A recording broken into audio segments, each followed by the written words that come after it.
call to order the April 21st, 2015 meeting of the Safer Board of Education. Mr. Board Secretary, has this meeting been advertised according to the Open Public Meeting Act? Yes, it has, Mr. McEnroe. Can everybody please join me in the pledge?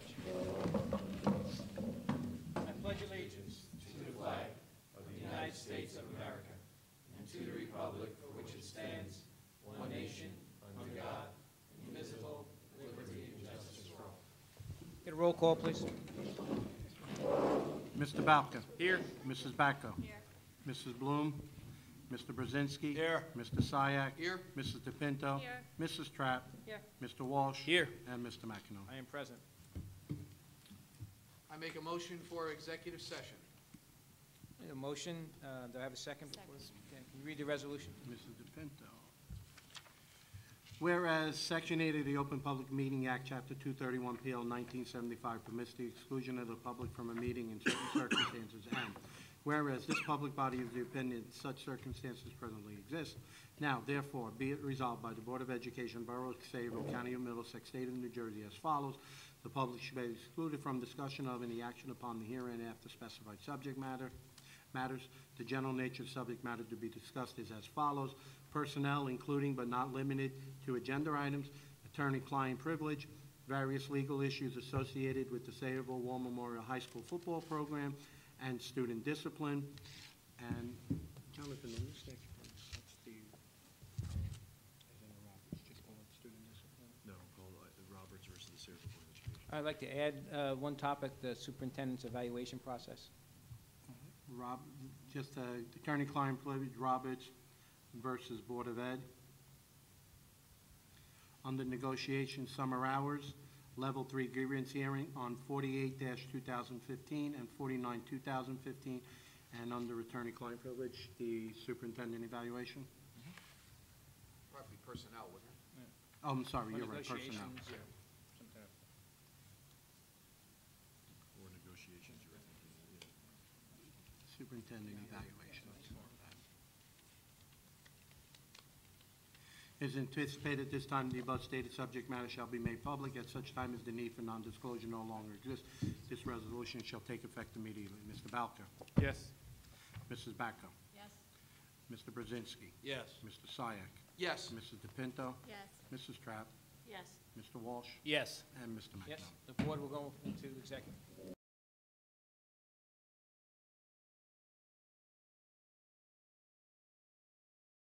On? Check. Everyone's mics were on before. Hello, everybody hear me? Testing. Can you hear me out there? Okay. I'd like to call to order April 21st, 2015 meeting of the Sayreville Board of Education. If everybody could please stand and join me in the pledge. I pledge allegiance to the flag of the United States of America and to the republic for which it stands, one nation, under God, indivisible, with liberty and justice for all. Mr. Board Secretary, has this meeting been advertised in accordance with the Open Public Meeting Act? Yes, it has, Mr. McEnroe. Very good. Roll call, please. Mr. Balka. Here. Mrs. Backo. Here. Mrs. Bloom. Mr. Brzezinski. Here. Mr. Syak. Here. Mrs. DePinto. Here. Mrs. Trapp. Here. Mr. Walsh. Here. Mr. McEnroe. I am present. Can you please give us a short synopsis of the executive session? In executive this evening, under personnel, including but not limited to agenda items, the superintendent evaluation, attorney-client privilege, no discussion on various legal issues associated with the Sayreville War Memorial Football Program and student discipline, discussion on Roberts versus Board of Education and Lang versus Board of Education, and some student discipline issues. Negotiation, summer hours, postponement of Level 3 grievance hearings on 48-2015 and 49-2015. Okay, thank you. Before presentations, Dr. Lab, I just want to deviate just one area. We have a stand-in for our student council representative tonight, Miss Victoria DePinto, and I would just like to get her part done before we go into the presentations. With pleasure, Mr. McEnroe. Thank you. You're too kind, sir. Victoria? So first, I'd like to say thank you for readjusting your schedule to let me go first, because as of right now, there's a lot going on for high school students. Tomorrow is Spanish Honor Society induction. So students taking Spanish 2, 3, 4 got a letter to get inducted to Spanish Honor Society. The faculty is participating in Faculty Wars next week, which is run by class council, and you watch the faculty members participate in various activities, and you donate money for them to win. The National Honor Society induction was last week. There will be board elections for student council. All the positions will have new people as of the first week of May. Elections will happen. The student council went to Truman School about a month ago, and we did Spring Into Reading, and we read to the kids, and we dressed up as the book we read. For example, I read Where the Wild Things Are, so me and my friends have Cheetah onesies, so we all dressed up in our onesies, and the kids loved it. They had a great time. They really enjoyed it. This Friday is junior prom. In 2 weeks will be senior prom. Last Friday we ran Mr. Sayreville, and it was a great time. The boys loved it. Everyone loved them. Much money was raised for the soccer program, and Michael Sensi won that.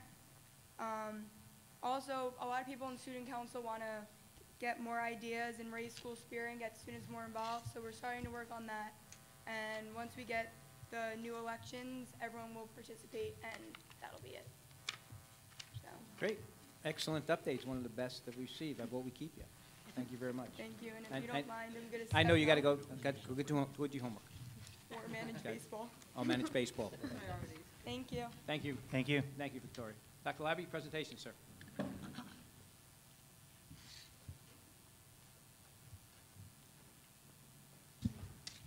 Thank you, Mr. McEnone.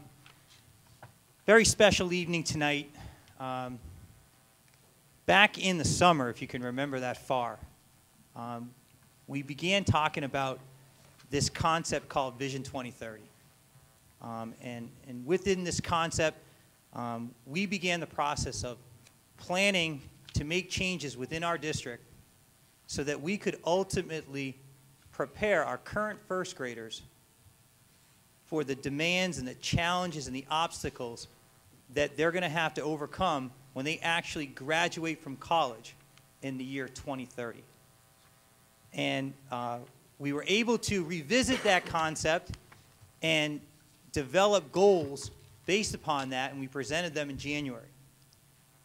I'm proud to say tonight we're going to go over for the first time a document called our Curriculum and Instruction Strategic Action Plan, which is going to put in place several key changes that we hope to be able to implement within the next 3 years that will get us started on our first 3 years of this voyage to Vision 2030.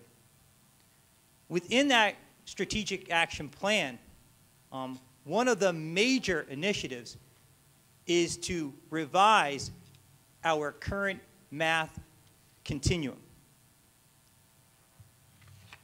And so as to not steal the thunder from my very good friend, Dr. Trevisano, I'm going to stop there, but I will say a couple of words about Dr. Trevisano.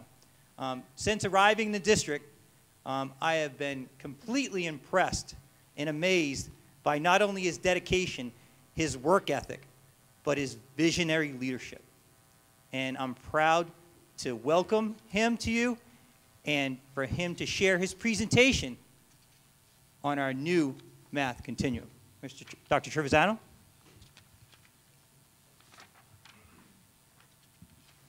Thank you, Dr. Labby. What I wanted to do is present to you kind of the vision that we have for the math continuum here in Sayreville moving forward. Everything that you're going to see is scheduled to take place as of September of this year. So bear with me while we go through some of the background and I figure out how to use this thing. All right, it works. What you see in front of you is the current design and structure. Students that exit SAMHSA typically go into a 6th grade integrated math approach, or a 6th grade integrated math program. Upon completion of 6th grade, they have 3 different levels of courses they can go on to, and then 3 different levels of courses in the 8th grade of varying degrees of difficulty. And it allowed students to progress at a rate that was relatively comfortable, but what we decided to do was look at not only the students as they're moving through the program, but where they end up going and how it will prepare them for further instruction in mathematics. What we're looking at here, when the students exit the middle school and enter Sayreville High School, for the most part, they're going to be enrolled in Algebra 1B, a full year Algebra 1-9. The honors level students are involved in Geometry Honors, or if they don't qualify for the honors program, they're enrolled in a Geometry 9, geometry course set for ninth graders only. There's a typical progression of courses. What we end up finding is that, on the bottom, whoops, Drew, there we go. Lots of buttons. What we end up looking at here on the bottom here is, in some cases, seniors are able to complete AP Calculus AB or AP Calculus BC. If a student is currently not enrolled in Geometry Honors as a freshman, the only way to get to a calculus or an AP Calculus is to double up in a math course throughout their career at the high school. So what we were looking at here is adjusting that to give more students the opportunity to take higher level math classes and explore at a higher level. Just a note I put in here, we've aligned 3 of our courses with Middlesex County College through the High School Scholars Program, so students that successfully complete calculus, pre-calculus at any level starting in 2015-16 and the Algebra Applications Program are eligible for credit at Middlesex County for courses that are aligned. The other thing to note, of course, is that students that participate in the High School Scholars Program are actually enrolled as Middlesex County students. If they complete, or as they enroll and complete their courses in Middlesex County and move on to four-year colleges, the courses they take and successfully get credit for here actually do transfer up to the four-year school. So it actually is not a one-way or a one-course ticket. It will move on as they move on in their education. So the redesign of the Math Continuum, in order to have more students complete Algebra 1 at the middle school, what we looked at was changing the way 8th grade looks. We still have the Algebra 1 honors program, but what we're doing here is we're actually instituting the Algebra 1 CP. So instead of the current design, which is the Algebra 1 honors, Algebra 1A, and then a pre-algebra program, we're eliminating the pre-algebra program, instituting the Algebra 1 honors, the Algebra 1 CP, so the students that are enrolled in that will complete a college prep, a high school level, or full-year algebra program before they get out of Sayreville Middle School, or the Algebra 1A, which is a 2-year program designed to provide additional time and instruction in mathematics, or I'm sorry, in Algebra 1. Initial projections include between 75 and 80%, and I think that's a little shy, of students that will get out of the middle school will have Algebra 1 completed, allowing them to take higher level math classes when they get to the high school. This is a proposed course map. I know it's a little small. I apologize for that. It's available, I believe, in a handout. The honors program, the second line down, you'll see the 6th grade course, the 7th grade advanced at 7301 is the accelerated pre-algebra course. The Algebra 1 honors, and students that move through this are able to progress to the Calculus AB or BC as they complete their courses. The new revised program allows for the CP and the CPICR. They would take a 6th grade course. You'll note 7302, which is a 7th grade integrated math, allows them to take one of 2 levels of algebra, either the full year Algebra 1 or the 1A, 1B 2-year program based on their abilities and their levels. As you move all the way through, what you'll note is that those students will have the opportunity to take calculus. What we're looking at here is really trying to assist the students in their Algebra 2 CP 10th grade year to get them to take the pre-calc. Those students who maybe are not prepared for the pre-calc will still be able to take the Algebra 3 and then further their math exploration in a pre-calc or even calculus class, depending on their levels.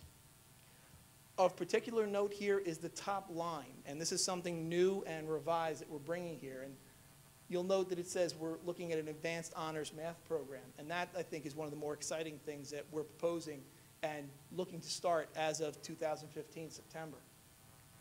The new approach is that there are students at SAMHSA that we've identified that excel at mathematics. These are students who traditionally, they're getting A+, they're looking for extensions, they're looking for more things to do. They get to the 6th grade, and they're in that integrated math program. What we want to do is really push those kids up, help those kids excel, give them something that will allow them to achieve at the level that's possible for them.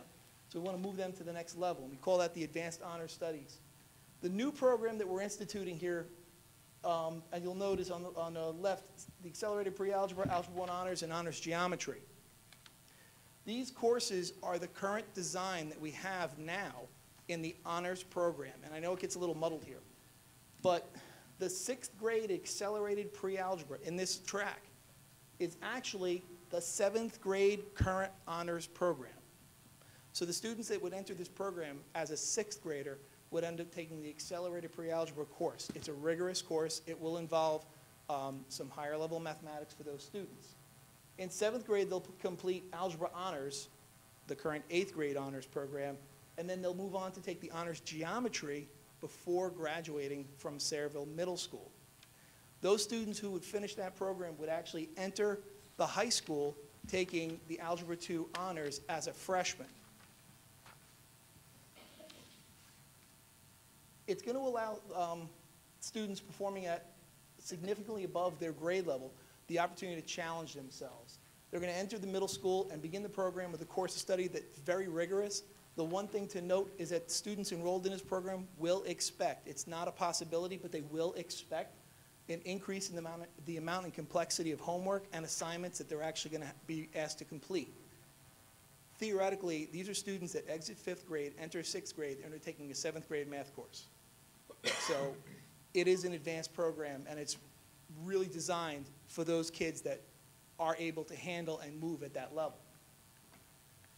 The Advanced Honors program looks like this, and we've been working on this for a few months to really take a look at the abilities and achievement levels of students that might be able to be successful at this program. Noting, of course, the middle school program accelerated the Algebra 1 Honors and Geometry Honors. Moving through, these students would theoretically be possible or eligible to take AP Calculus, AB, or BC as a junior. And in the senior year, continue their studies in a Calculus 3 course, a multivariate course. I talked to Mrs. Vasquez. We call it Life After BC.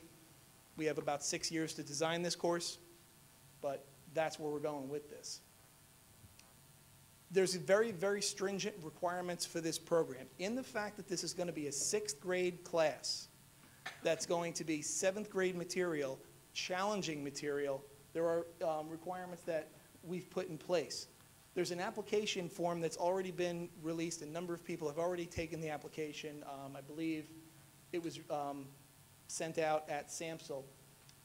The application is going to be filled out by the parents, submitted to me, and then the remainder of the admissions criteria is listed here. The summative score on the district math assessment, numerical grade, the results of the teacher classroom performance survey, and then of course we look into attendance records and we look into disciplinary records, because in the fact, again, it's a 6th grader taking a 7th grade math course, attendance does become an issue here, because we don't want to look at students as remediating in this. These are the students excelling. These are our students that are going to take the AP Calculus when they get into their junior year.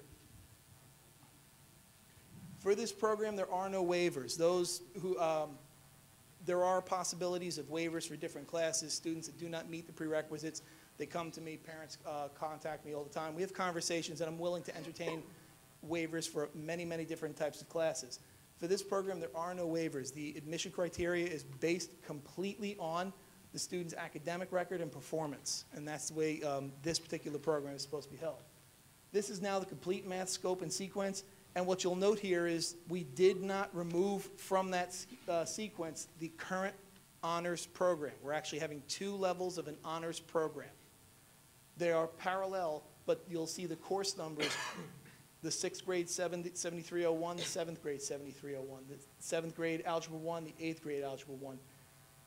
This is in place because we also want to allow those students to remain in an honors level program that may not be eligible at the exiting 5th grade, but we want to continue them in a rigorous mathematics program.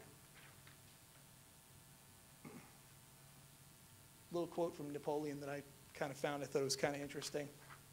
advancement in perfection of mathematics is connected to the prosperity of the state, something that we live by. Any questions? I have a question. Mrs. Batko, I knew you were going to have.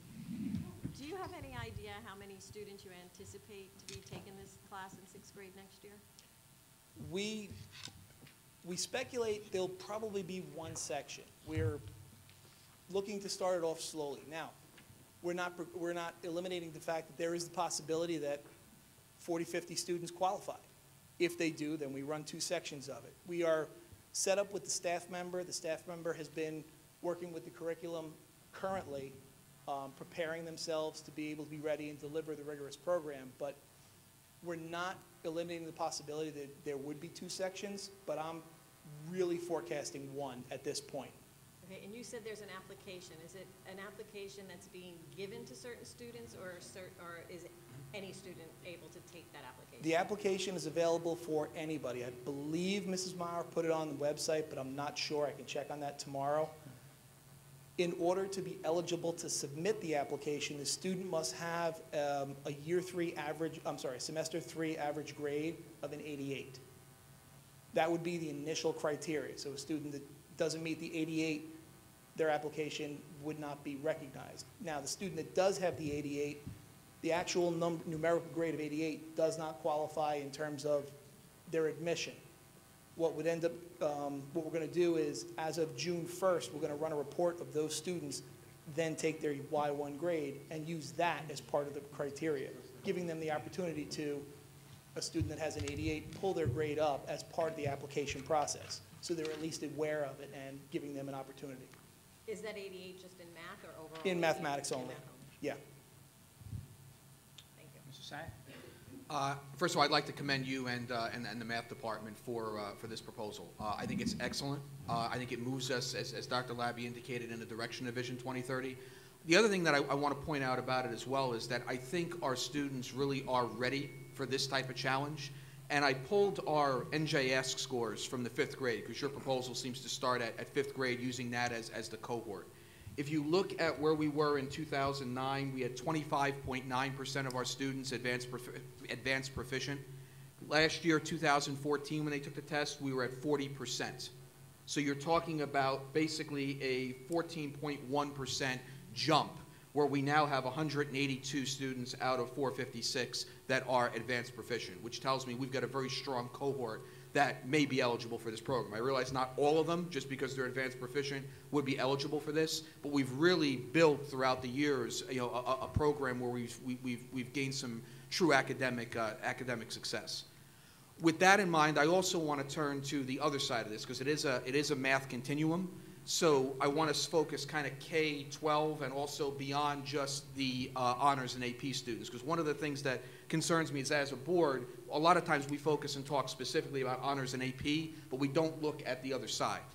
The one number that kind of concerned me was when I look at economically disadvantaged, which in my mind is something that spans all races and doesn't necessarily span all abilities, because from an ability standpoint, being economically disadvantaged as a child really doesn't discriminate.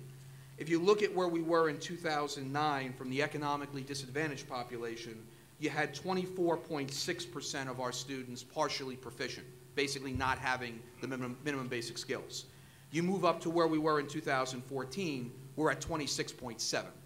So we haven't made as much progress on that end, although we are better when you compare us to our district factor group. So when you look at schools similar to us in dealing with economically disadvantaged students, we actually perform better. So my question with that in mind is, first of all, from a K-5 standpoint, what are we changing in order to prepare our students to participate in the advanced stuff that you've described here, so that they can be ready to take calculus when they become seniors? And on the other side of it, what are we doing differently with regard to the students who may be struggling due to being economically disadvantaged, or simply just struggling in the K-5 arena, to try to bring them on par? And Mr. Sayak, the answer to those questions will be addressed in my presentation coming up. Tonight? Yeah. Oh, okay. Yeah. That's part of this curriculum and instruction strategic action plan. It's a Okay. major focus within it. Okay. I know Mr. Sayak, perhaps you like a statistics course here. So, But I want to say about this, you know, this is kind of proverbial music to our ears. I know Mrs. Bacco will agree with me that some of us on the board have been talking about this direction probably for 10 years. And I think now that we have, the stars are aligned. I think we have folks here that have changed the paradigm of how we've instructed math here in the district, and it's very exciting. I think this is probably the most significant thing that will happen on my tenure on the board, realigning this math curriculum. Because, you know, I see high school kids every day that say, I want to be an engineer, and the first question I ask them, what math level course will you be leaving high school? If it's not BC and beyond, you know, maybe you'll be driving a train, if that's what you're talking about, but not going to be doing those types of things. There's three things that points that you made in here that interest me, and I will say it's just outstanding. Number one is the greater number of kids in the 8th grade that would be completing algebra.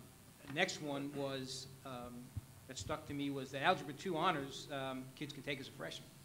And then the biggest one is that being able to take an advanced AP Calc AB or BC as a junior. I mean, that's where we need to be. If a kid's going to, you know, 21st century, you're talking about 2030, studying engineering, applied science, physics, that's where you need to be. And I agree with you that this is a small number of kids, but I think we need to provide that type of academic rigor for those kids to keep them interested and keep them engaged. Because if you're going to be studying engineering or anything like that, these are musts in this. With regard to that, actually, it's interesting that you brought up the Algebra 2 honors as a freshman. We're also not discounting the ability of a student who excels in the Algebra 1 CP at the 8th grade from still doubling up and taking the geometry honors and the Algebra 2 honors as a freshman. It still is going to be a possibility, which then puts them on that track to take BC, for example, as a junior. Absolutely. Sure, you can catch up. The other thing to note, of course, that I do want to bring up is there have been questions from different people that I've fielded over the last few months about this, the algebra at the middle school. And I think that one of the reasons that I feel that could be very successful is the shift that we made in the instruction to the block scheduling. The teachers now have 2 periods per class to teach the foundational algebra course. And in the fact that if a student comes here to the high school, it's a single period every single day, where now as an 8th grader, they're getting 2 periods of algebra instruction from a discovery perspective to really build their skills. Any other board member questions? Any questions from the public just about this math presentation? Mr. Bovard.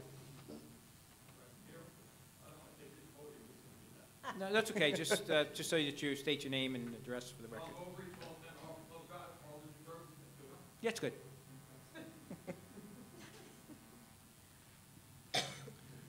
Might not hear him, Yep. Well, Joe, why don't you stay at the podium and I'll give Mr. Bovard. Okay.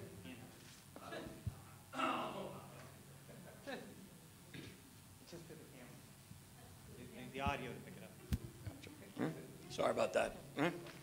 I guess it's on your 3rd slide, the redesigned math continuum.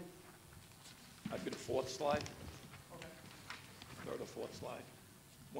2 after that. There you go. Right? On the 3 categories of Algebra 1 honors, Algebra 1 CP, and Algebra 1A, what are your expectations for percentage of kids that would fall into each of those classes for 8th grade next year? I was speculating about 75 to 80% total for Algebra 1 complete. Differentiating between the 2 levels of Algebra 1 honors and Algebra 1 CP. Is it up there? There. Differentiating between the 2 levels, that's difficult because those are going to be students that will be recommended by the current 7th grade teachers. What we're doing is we're actually speculating now about 75 to 80% of 8th grade students in general that will be moving up next year will be completing the Algebra 1 in one of those 2 courses. Algebra 1A does not count. Algebra 1A is a 2-year program Right. where they'll finish Algebra 1 here in high school. Excuse me. 75 to 80%, sounds great, okay? What are we currently producing now? What percentage of our 8th graders are now completing algebra? Completing algebra. This year, I believe we're at rough numbers about 150 kids. 400? All right, or so, so you're at 20. 33%. So we're gonna more than double the percentage of kids. Gotcha. All right. What is the state average on the number of 8th graders that complete Algebra 1? I don't have the data for you yet. I can certainly look into it, Middlesex County-wide and statewide. Our district factor group, you know, along those lines. Gotcha. All right. Do we give out summer homework in math? We have, traditionally, what we're actually going to do this year is a change, is a slight difference. There are going to be, for the, let me just go back to the 6th grade advanced honors program, there will be a summer assignment for them as part of their application and acceptance package. They'll know that way up front before they're actually fully enrolled. So a student will know before they walk out the door in June, their expectations for the summer. Beyond that, for all honors level courses, and this is 6 to 12, there is going to be a required summer assignment. Right there. Apart from that, there's going to be recommended summer assignments for students, for parents that want to assist their students, give them something to do. We're looking into a few programs that can be used, for example, Penmarks. Penmarks is an instructional program that offers a free summer program for students with their parents. It actually is something that they can subscribe to. We don't get information from it, but it becomes a prescriptive type math program for the students to complete on their own, at their own pace. Great to hear math homework. I don't know how recent that is, but it's certainly not in the time frame that my kids and the Board of Ed kids went on, right? Now I'm a little confused, and Kevin, I need your help on this one, right? Okay? Numbers, you know, I just heard things that just don't add up, okay? Mr. Travisano, right? Yeah, I'm sure I'm pronouncing that wrong, right?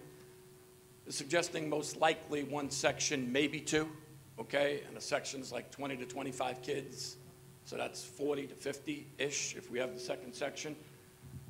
That's 5 to 10% of our kids out of a 450 group of kids. Yet, I think the standard was 88 average. And Kevin pointed out that 40% of our kids are being measured at advanced proficiency at that, right? That's going to be 40-something% seem to have an 88 average, more than likely. But yet we only think 20 to 25 might be going into the program, so I'm not really seeing why we only think 20 to 25% are going in. I'm quite sure we have more than 20 to 25 kids averaging 88. So you understand the confusion? You're quoting you're almost like anticipating 100 kids based on what you were just saying, yet our expectations are 20 to 50. It's a new program, so Okay. it's hard to speculate how many students or parents would be willing to apply for the program and put their kids into this particular program. Okay, It's very difficult. I understand it's a moving target. I just wanted to point out that the numbers seem to be not quite in the same ballpark, and that's fine. You'll learn as you go, right? Last question I got is, where, if anywhere in the curriculum, do regular teachers, besides an extra class we have as an elective, help the kids with the math end of SAT and ACT prep? And I'm done. We offer the SAT prep course. Enrolled for juniors, if I remember correctly. Do I have to have this thing again? Too much feedback. Sure you don't want it? Outside of that, outside of the elective, many of the skills that are taught, or that are assessed on the SAT are built upon in the Algebra 1 through Algebra 2. For the most part, in my experience, I've seen most of the skills from Algebra 2 that are assessed on SAT. One of the reasons that students who are enrolled in a geometry course that take it as a sophomore and then take it as a junior again, their scores improve is because they're actually exposed more and more to the curriculum and to the standards. The one thing I want to just bring up is we were given information by SAT that the actual exam itself is changing.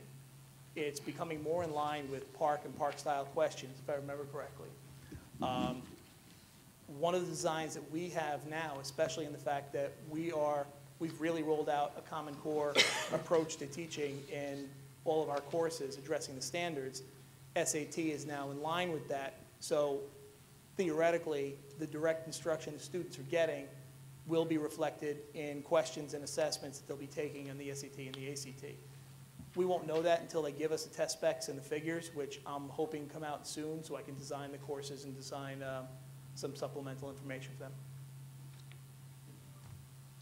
Thank you. Dr. Labby? Is there anybody else from the public? I'm sorry. Anybody else from the public? Okay. Thank you, Dr. Trevisano. Outstanding job, as always. Moving ahead to the Curriculum and Instruction Strategic Action Plan. As Mr. McEnone mentioned earlier about the type of careers that will consist of the future job market. There are going to be careers that are based in engineering, architecture, math-based careers. In addition to that, there'll be jobs in biomedical fields.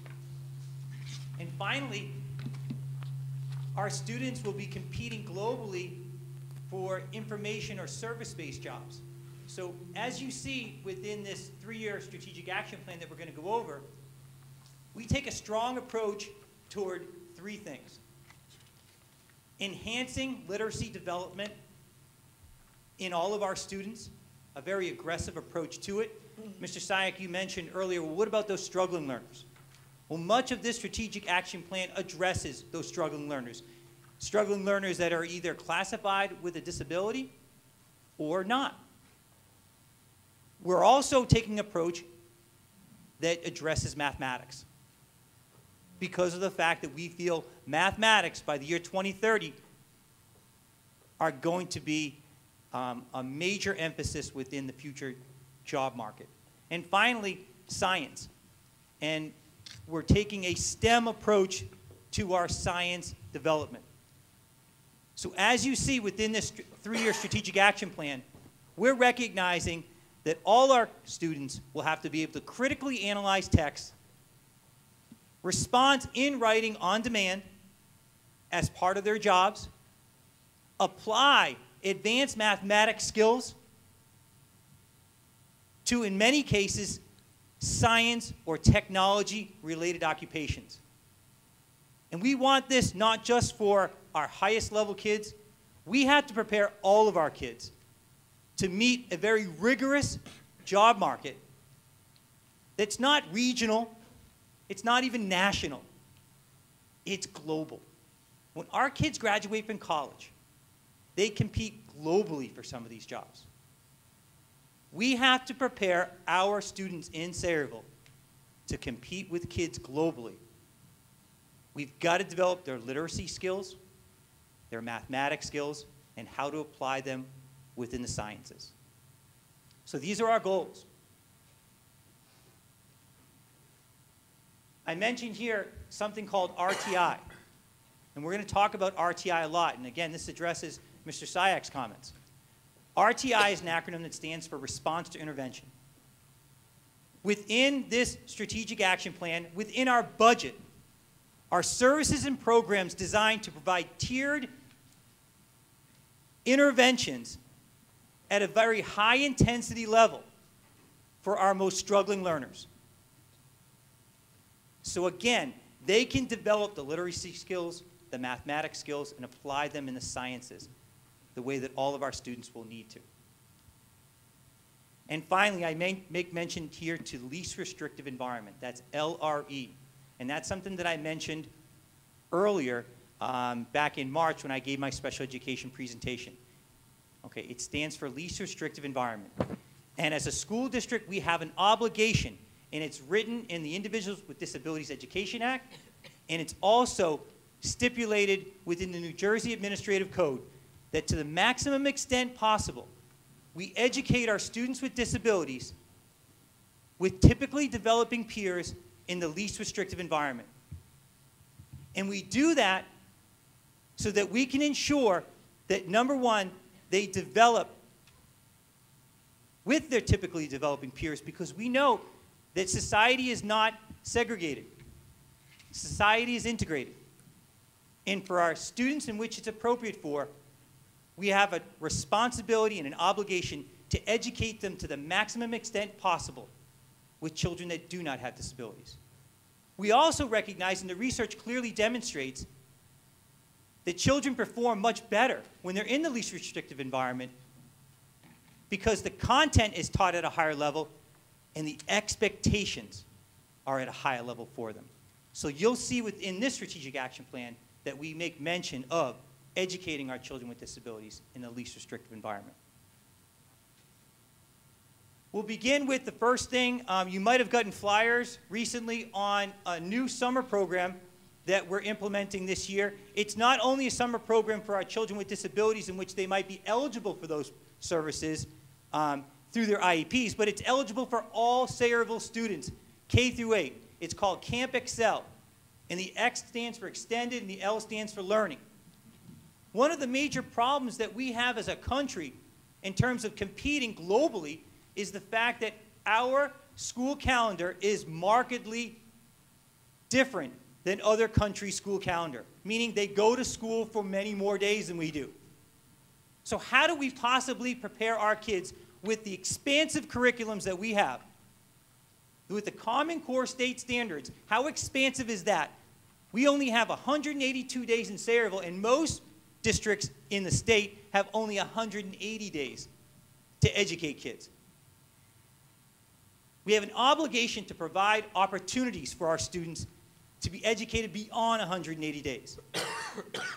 And in special education, we determine if a child's eligible for extended school year by a formula called regression recoupment. If it takes a child more than 45 days to recoup what they've regressed since they left school in June, they're eligible for extended school year. But think about it, all of our kids, when they leave here in late June, they're off for 2.5 months. There is going to be regression. So to give kids an opportunity to be educated during the summer, and with the hopes of maintaining their skill development level, so when they enter school in September, there is no recoupment. They can hit the ground running. That's a program that we feel is going to benefit all of our students, particularly our struggling learners and our learners with disabilities. A couple years ago, we began implementing something called Writer's Workshop. And Writer's Workshop, in essence, is a strategy in which we provide our kids 20 to 30 minutes a day to write on demand. Why do we do that? Because that job market that I spoke of earlier is going to require our kids to go into those service-oriented jobs. Think about it yourselves. In your jobs, you may get an email. You'll have to critically analyze that email and seek what that person is asking you, and then you'll have to respond immediately to that person in a relevant and cohesive manner. Writer's Workshop engages our kids in writing on a daily basis on demand to improve their ability to express themselves in writing, something that is going to be essential for them now and definitely in the future. Coupled with Writer's Workshop is something called Reader's Workshop. And Reader's Workshop is something that we'll begin emphasizing and implementing at a far greater level next year. We're already doing something called the Daily 5, thanks to Mrs. Stuber and Ms. Monahan Rivera. The Daily 5 essentially is a Writer's Workshop strategy in which, a Reader's Workshop strategy, again, in which we engage our students in independent, sustained reading for 20 to 30 minutes a day. Think about it. When we were growing up, we were told we're going to learn how to answer questions, we're going to learn comprehension skills, we're going to learn word study skills, and you're going to have to go home and read on your own. Well, in some cases, that might have worked because when kids did go home, they did read. In the Labby household when I was growing up, it didn't, because I didn't read. And many households might be just like that. With Reader's Workshop, we're ensuring that our kids read for at least 20 to 30 minutes, but at a level that's appropriate for them. So we level their reading. We come up with what is called a lexile. And we provide them with reading material that is on their lexile, on their independent reading level. And then when we instruct them in small groups, we instruct them at their instructional level, which is slightly higher than their independent reading level. So Reader's Workshop is another strategy that we'll be implementing with great intensity, continuing with the Daily 5 in September. We're also focusing on, and we have budgeted for, a comprehensive professional development program. You know, coming into the district, I've seen that we've provided professional development opportunities for our teachers. But in many cases, they're a one workshop type thing. We want to provide a comprehensive program in which, first and foremost, we work with our non-tenured teachers, our first-year teachers, and we develop them throughout the first 3 to 4 years and turn them into what we believe are going to be master teachers. But you can't do that with one workshop at the beginning of the year and then a couple scattered about. You need to develop a program in which you can work with them throughout the year on several occasions and then provide them with ongoing consultation and support. Our non-tenured teachers deserve that. Our students deserve to have teachers that are professionally developed in that manner. Because we all know the #1 factor in learning is the teacher. The more proficient the teacher, the more learning that occurs. It's inherently the responsibility of the school district to professionally develop our teachers. But we can't just we have to go beyond our non-tenured program. We have to provide a professional development program that focuses on different initiatives, like Readers and Writers Workshop.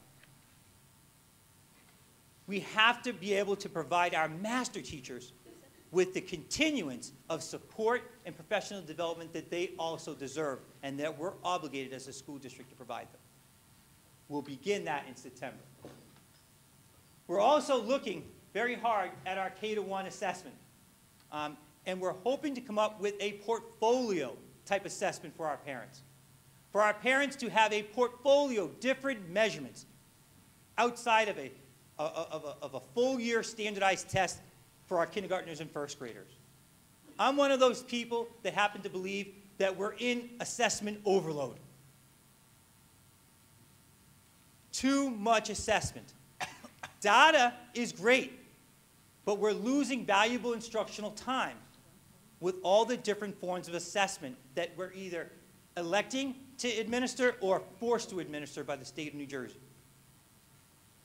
By providing a portfolio of different measurements, it's going to give our parents an opportunity to see their child's growth in kindergarten and in first grade based on sub-skills that will give a piece of the picture that, when added up, will give the entire picture of the child's development.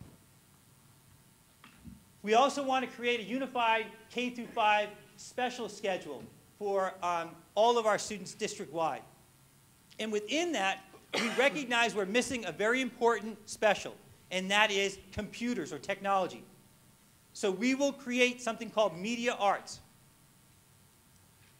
K-3, our media specialists or librarians will now provide 2/3 instruction on media and 1/3 instruction on literacy appreciation and enhancement as they've been doing. But we are taking a strong focus on providing computer literacy along with literacy.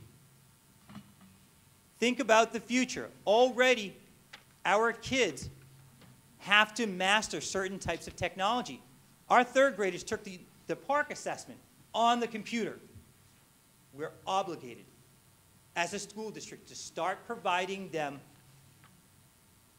with computer literacy as early as kindergarten, so that by the time they get to third grade, they can do all the things, including keyboarding, dropping and dragging with the mouse, researching, and taking advantage and applying a number of different technology strategies that we'll begin teaching them in kindergarten. We are taking an approach with our ASI teachers. We want to shift our ASI teachers toward literacy. We do have a plan for math for our struggling math learners. But we recognize, if you look at the data, our students that struggle in literacy, because of their struggles in literacy, they struggle in mathematics. Mathematics has become very writing and reading oriented. If our students can't critically analyze a word problem and then cannot express how they solved the problem in writing, it will impact their performance. So literacy is going to be our focus with those ASI teachers. However, we do have strategies that we will implement for our struggling math learners. We will explore implementing a variety of different remedial math, particularly electronic programs. One program that we have budgeted for that we're very interested in, and it has received great acclaim, is something called ST Math. And ST Math is something in which a child gets a subscription, and in a very concrete manner, they begin to learn math concepts according to their ability level. And as they progress and answer questions, the software assesses them and develops their understanding and provides them with questions that are more complex and progresses them. All of our students identified as at risk in mathematics will receive subscriptions and will actually have a site-based license for all of the students at SAMHSA in ST Math. We want to align our science curriculum. One of the problems that we came into this year was we had students in our advanced science courses that did not have the prerequisite mathematics skills to be able to apply within those science programs. So one of the things that we want to make sure of within our curriculum, beginning in September, is to make sure that our science curriculum in grades 9 through 12 is aligned with our math curriculum, and Dr. Trevisano just gave a great presentation. And because of that shift he's making, not only is he enhancing the success of our students in mathematics, because of this continuing shift, most of our students will be completing Algebra 2 as sophomores, which means when they go into courses like physics and our other advanced science courses, they will have the prerequisite math skills to apply within those advanced science courses.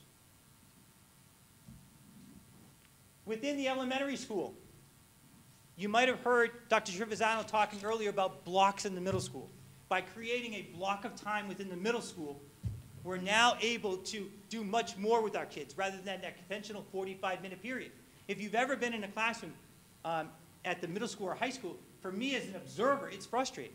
Because our teachers, by the time they get done with their anticipatory sets or how they're going to present the lesson, and maybe they go over homework or check homework, there's very little time to dig into new learning. And by the time you get into the new learning, guess what's ringing? The bell.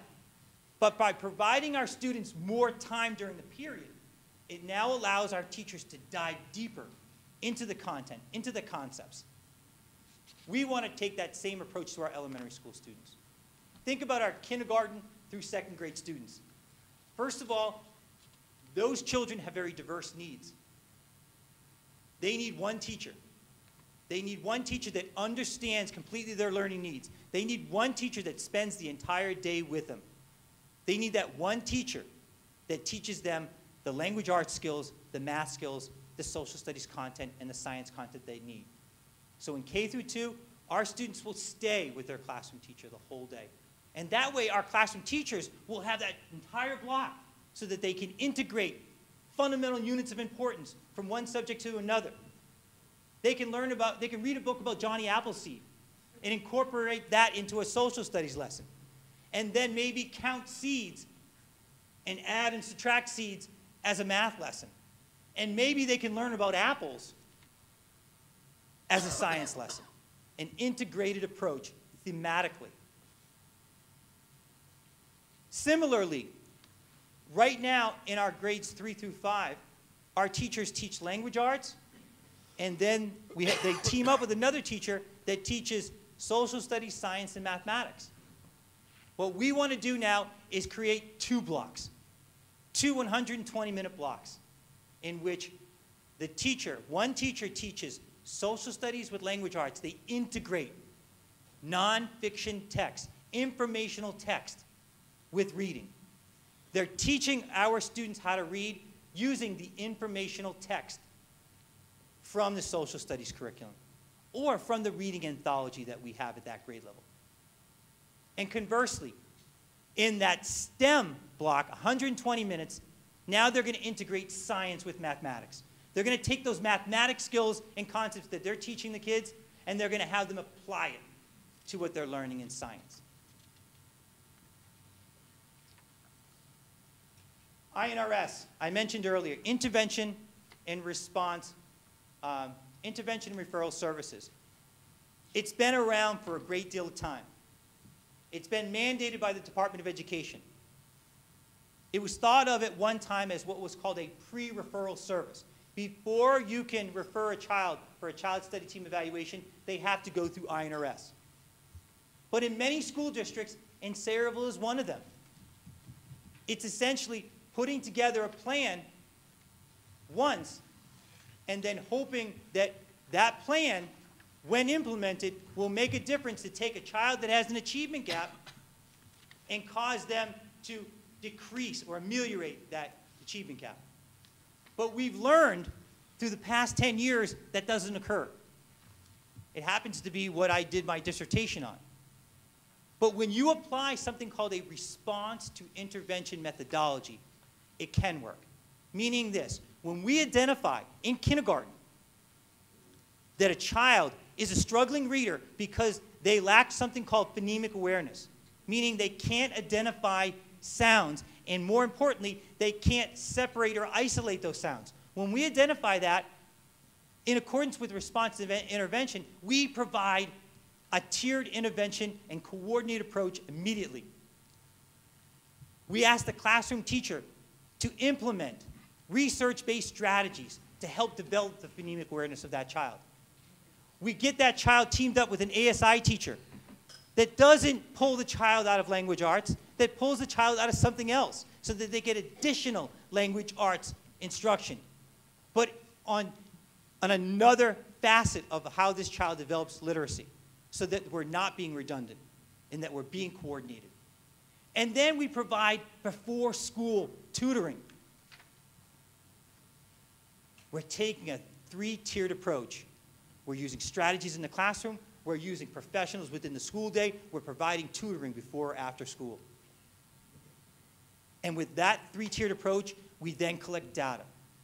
And we determine whether the interventions that we're providing are getting a response by the child. That's the response to intervention. And if the child doesn't respond, you move on to something that the child will respond to. You find the formula that works for every child. This is not something that we're going to just do for our general education students. This is something that we're going to do for all of our students, our children with disabilities included.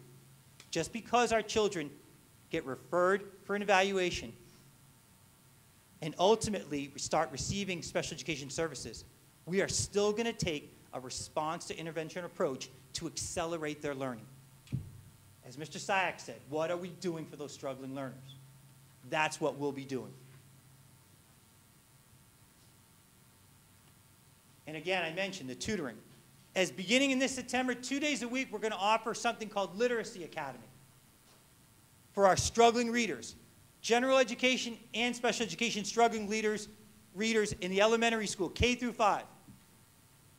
If it's in an intervention and referral services intervention plan, it'll be provided to the student at no cost. If it's in an IEP and prescribed in an IB, it'll be provided to the student at no cost. But we're also opening it up for all students. Any child that wants to attend Literacy Academy to enhance their literacy skills, we're inviting them all to come. There'll be a tuition for that, but we're inviting them all to come. Unfortunately, with our budget, we only have enough to pay for those struggling at-risk learners. But we want to provide that opportunity for all of our students, and that will occur twice a week during the school year. Again, implementing that RTI methodology not only for INRS purposes, but for students in special education. And And I mentioned earlier, reorganizing our special education continuum. Currently, there is a placement within our special education continuum called the Language and Learning Disabilities Program. That program we are closing because the students in that program right now are being educated with their typically developing peers only 20% of their day. And these are children that have adaptive behaviors, meaning this. We have self-contained programs. We have self-contained programs for our children with behavioral disabilities. They have what's called non-adaptive behaviors at that time. And we have self-contained programs for our children that are in our multiple disabilities program. Our children with autism, our children with profound cognitive impairments, our children with Down syndrome, and other very intensive disabilities that along with those disabilities come with non-adaptive behaviors. So they need a very structured environment to help assist in the development of those behaviors. In many of those programs, we use something called applied behavioral analysis. And that's a very systematic approach. You might have heard something called discrete trials that we use systematically. Resource centers in which we can educate those children quite effectively, in which they will still have an opportunity to be with their typically developing peers 40 to 60% of their days, not 20% of their days. More importantly, by being in that least restricted environment, we will raise expectations for them. The problem with taking our students and putting them in that language and learning disabilities program is our teachers will ultimately teach to the middle of that program. Those expectations are not high enough for those students. Those students need higher expectations. Because again, those students are the same students that we referred to earlier that are going to be competing for those jobs in that global market in 2030. Something that we've talked about before, funding AP testing and requiring our students that take our AP courses to take those tests, something that we feel is very important in evaluating our AP programs, as well as giving our students in our AP courses the maximum opportunity possible to attend the highest institutions of learning in this country. Our Ivy League schools. I met with a parent the other day that said, Dr. Levy, I can't figure this out. I applied to every Ivy League school and a number of different other schools.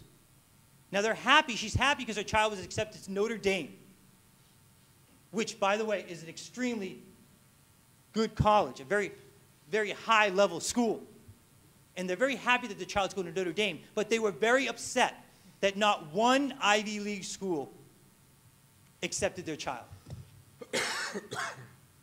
We feel that the more number of our children that take those AP tests, the higher credibility our AP programs will get, and the more consideration programs will have when they're examining our students' grade point averages. One of the other things that we're implementing in January is a new software program that we'll be using to write lesson plans. It'll give our teachers an opportunity to share their lesson plans more freely, to co-plan, our special education teachers and general education teachers, to be able to co-plan with one another. Our departments, our science department, our math department, their ability to share their plans with someone that might be teaching another grade level. This way they can take a team approach to their planning. One person can do the 9th grade math curriculum, the other person can do the 10th grade, and then they can share their plans if they teach different grade level courses. Along with that, that will be our staff, our evaluation platform that we use for the Danielson. Right now, we use something called Teachscape. With this system called OnCourse, we'll continue to use Danielson, but it will no longer be on Teachscape. It'll be on this OnCourse system, which is far more user-friendly for not only our observers, but for our teachers. Finally, there's a feature to OnCourse, which I happen to love the most. Many parents, since the beginning of the year, have contacted me and said, Dr. Labby, it's very frustrating for me when my child comes home, and I know that he has a homework planner, but the homework is not written in the planner. My child didn't write the homework in the planner. I need to find out what the homework is. But I go on to the teacher's website, and either they don't have a teacher website or it hasn't been updated with the homework. The great thing about this Encore system is it actually has a teacher website component to it, so that when you as a teacher add your homework, it immediately populates into your website. So our teachers will be able to populate homework, so our parents will be able to find out what homework is when there is a chance that their child might not have put it in their planner. One of the problems that we have in one of our schools, particularly Samsel, is the size of it. It's a large school. We also have a middle school that's quite large. Our high school, well, it's not the largest, at 1,700 students is large. There are strategies called schools within a school strategy. It's taking big schools and turning them into small schools. It's using a team approach at the middle school level. It's using a career cluster approach at the high school level. These are all things that we want to explore and investigate in doing. But one of the things that we want to implement beginning in September 16 is the theory of looping. And if you're not familiar with the term looping, looping is when a child's teacher stays with them beyond one grade. And if you think about it, who are our most needy learners? Our kindergarten students. First of all, our kindergarten students, they come to school, they're scared. In many cases, it's their first full day experience. They develop a bond with this very special kindergarten teacher. It's very hard for them to say goodbye to that teacher at the end of kindergarten. But by looping our kindergarten teachers through the end of first grade, our kindergarten teachers will be able to stay with those students for 2 years. And think about literacy again. Our kindergarten students are at the stage, particularly toward the middle of kindergarten, where they actually begin that magical process of reading. The teachers figure out the formula of how to get these kids to read. But unfortunately, with the conventional approach that we take, they hand them off to somebody else in first grade, who now has to take time during the beginning of the next year to get to know the child and to figure out that formula. Looping allows that teacher to stay with that child throughout that whole literacy development process. With regard to our literacy continuum, again, Mr. Sayak mentioned, what are we doing for our struggling learners? We recognize, too, within Reader's Workshop, though, we need to provide what are called alternative literacy development programs. We have children, whether in special education or not in special education, that for one reason or another, they struggle at acquiring the skill of reading. I happen to have been one of those individuals growing up. We need to provide our teachers with alternative tools to teach them that magical and extremely important skill of reading. So we're going to create a continuum. In fact, we're going to begin in September with making sure that all of our pull-out literacy, our pull-out resource center special education teachers are trained in how to implement something called Project Read, a very research-based, something that's already been used sporadically in Sayreville, but we're going to use it in all of our pull-out resource centers. Dr. Shediak and her team of supervisors and principals will also be exploring other alternative literacy programs to help all of our struggling at-risk readers. Again, we talked about integrating units of study with social studies, world language, English and language arts. Developing STEM units of study that integrate math with science. Dr. Trevisano mentioned the new math continuum. We want to reorganize our world languages program to provide our K through students with an individualized approach to learning Spanish using something called Rosetta Stone. I'm sure many of you have heard of Rosetta Stone. Very powerful. It allows a child to develop Spanish-speaking skills on an individual level. I mentioned ST Math, how ST Math takes the child and progresses the child through on an individual level. Rosetta Stone does the same. And then, beginning in third grade, when our students receive literacy instruction from a Spanish teacher, we want to push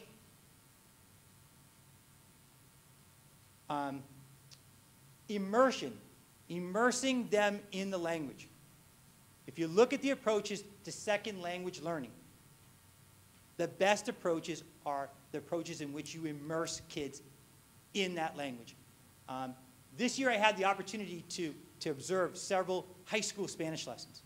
In one Spanish lesson, the teacher spoke 50% Spanish, which that's fine. But are we truly expecting these kids to develop the second language skills that they need by speaking them only half the time in Spanish? Then I went into another high school lesson, and the Spanish teacher spoke no English. That's immersion. With immersion, you need to learn and implement something called sheltered language strategies, total physical response. Our kids can do it. We need to develop a continuum, beginning at 3rd grade, indicating the specific amount or percentage of immersion so that by the time our kids get to high school, they're immersed completely in that language. By 2016, we have other strategies here noted. We want, beginning in January, hopefully this year, to maybe identify a standardized assessment for our 2nd grade students that will help us predict how well our students might perform on the PARCC assessment when they're in 3rd grade. And to also use as a universal screening to identify any struggling learners that we might not have identified through informal measure. We're also looking at revising our K through 12 science curriculum. There's something called the Next Generation Science Standards that are coming out. And pretty soon, school districts will be required to adopt them. We're going to need to revise our science curriculum, K through 12, so that we address those next generation science standards. Something is above that bullet that I didn't mention. One of the things we're also looking at too, and this was mentioned a couple of board meetings ago, we're actually looking at creating a preschool through 2 school and a 3 through 5 intermediate school. And we're hoping to be actually able to implement that in September of 2016. Meaning, we would love for all of our preschool students to begin in their elementary schools at the age of 3. Just think about that for a second. Having the opportunity to begin educating our children at the age of 3. They stay in the same school until they're 8. Until they're 8 years old, moving into 3rd grade. And then they go to SAMSEL, or the upper elementary school, for 3 years and not 2. Right now, our kids get to the upper elementary school, and by the time they get there, they have to leave. There's too much transition for them, too much movement for them. We want a preschool through 2 and a 3 through 5 model. And it's something that we're really looking to launch in September of 2016. We talked about the block schedules. Not only are we looking at implementing potentially a block schedule at the middle school level, we already have a partial modified block schedule at the middle school. We're looking to further enhance that into a pure modified block schedule. But more importantly, by September 2016, we want to implement a block schedule at the high school. If you look at most school districts, they have moved to a block schedule in which our kids, they don't have 7 45-minute classes. They have 3 to 4 80-minute classes. So during a given semester, they're not juggling 7 classes. They're juggling 3 to 4 classes. But when they're in learning, they're not in learning for 43 minutes. They're in lessons for 80 minutes. We don't need to double block a science lesson so that we can participate in the lab, because every day can be a science lab. So we're looking to implement a block schedule at the high school level. We're also looking closely at our gifted and talented program to begin at a very, very early age of identifying those gifted and talented students, and to continue to recruit and identify gifted and talented students and to groom them In the end, what we ultimately want is the higher, Mr. Bovary spoke about it earlier. We want the highest percentage of our students in those advanced courses. It starts at the kindergarten level. It starts with identifying our gifted and talented learners, developing more gifted and talented learners, providing them with rigorous courses in the middle school that prepare them for the most rigorous courses at the high school. Ultimately, we hope to expand significantly the number of students taking our AP courses. And I mentioned the looping, and the last thing that is actually, I was very happy to see this afternoon, Dr. Shediak sent out a memo to about a dozen teachers who are part of a new report card change initiative. As a superintendent, it breaks my heart when I see a first grader that has an F on their report card. We should not be giving achievement grades to children that are mastering skills. Because in many cases, they're not responsible for the mastery of those skills. We are. We need to start measuring our students K through 5 based upon standards. And we need to start letting our parents know whether children are at the standard, slightly below the standard, or above the standard. We can't keep attaching achievement grades. Because I'm telling you right now, those children in second grade or first grade that are getting Fs on the report cards, they're trying as hard as the kids that are getting As. But giving them an F is not making them try harder. So we have to revise and revamp our report card system, and that, I'm happy to say, is going to begin real soon. And we're hopeful by September 2016 to have a revised K-2 report card, and then by 2017, a revised 3-5 report card. Mr. McEnroe, I know you hate it when I go too long, and I deeply apologize. We have but, 15 minutes. I broke the ABC rule. I mean, this is why we exist. I admire your vision and your passion when it comes to curriculum instruction. Anybody from the board have any questions? None? Anybody from the public, just on what Dr. Labrie presented? Mr. Bovary. Go ahead, sir. I'll stand by the podium. Any of you don't mind passing it around?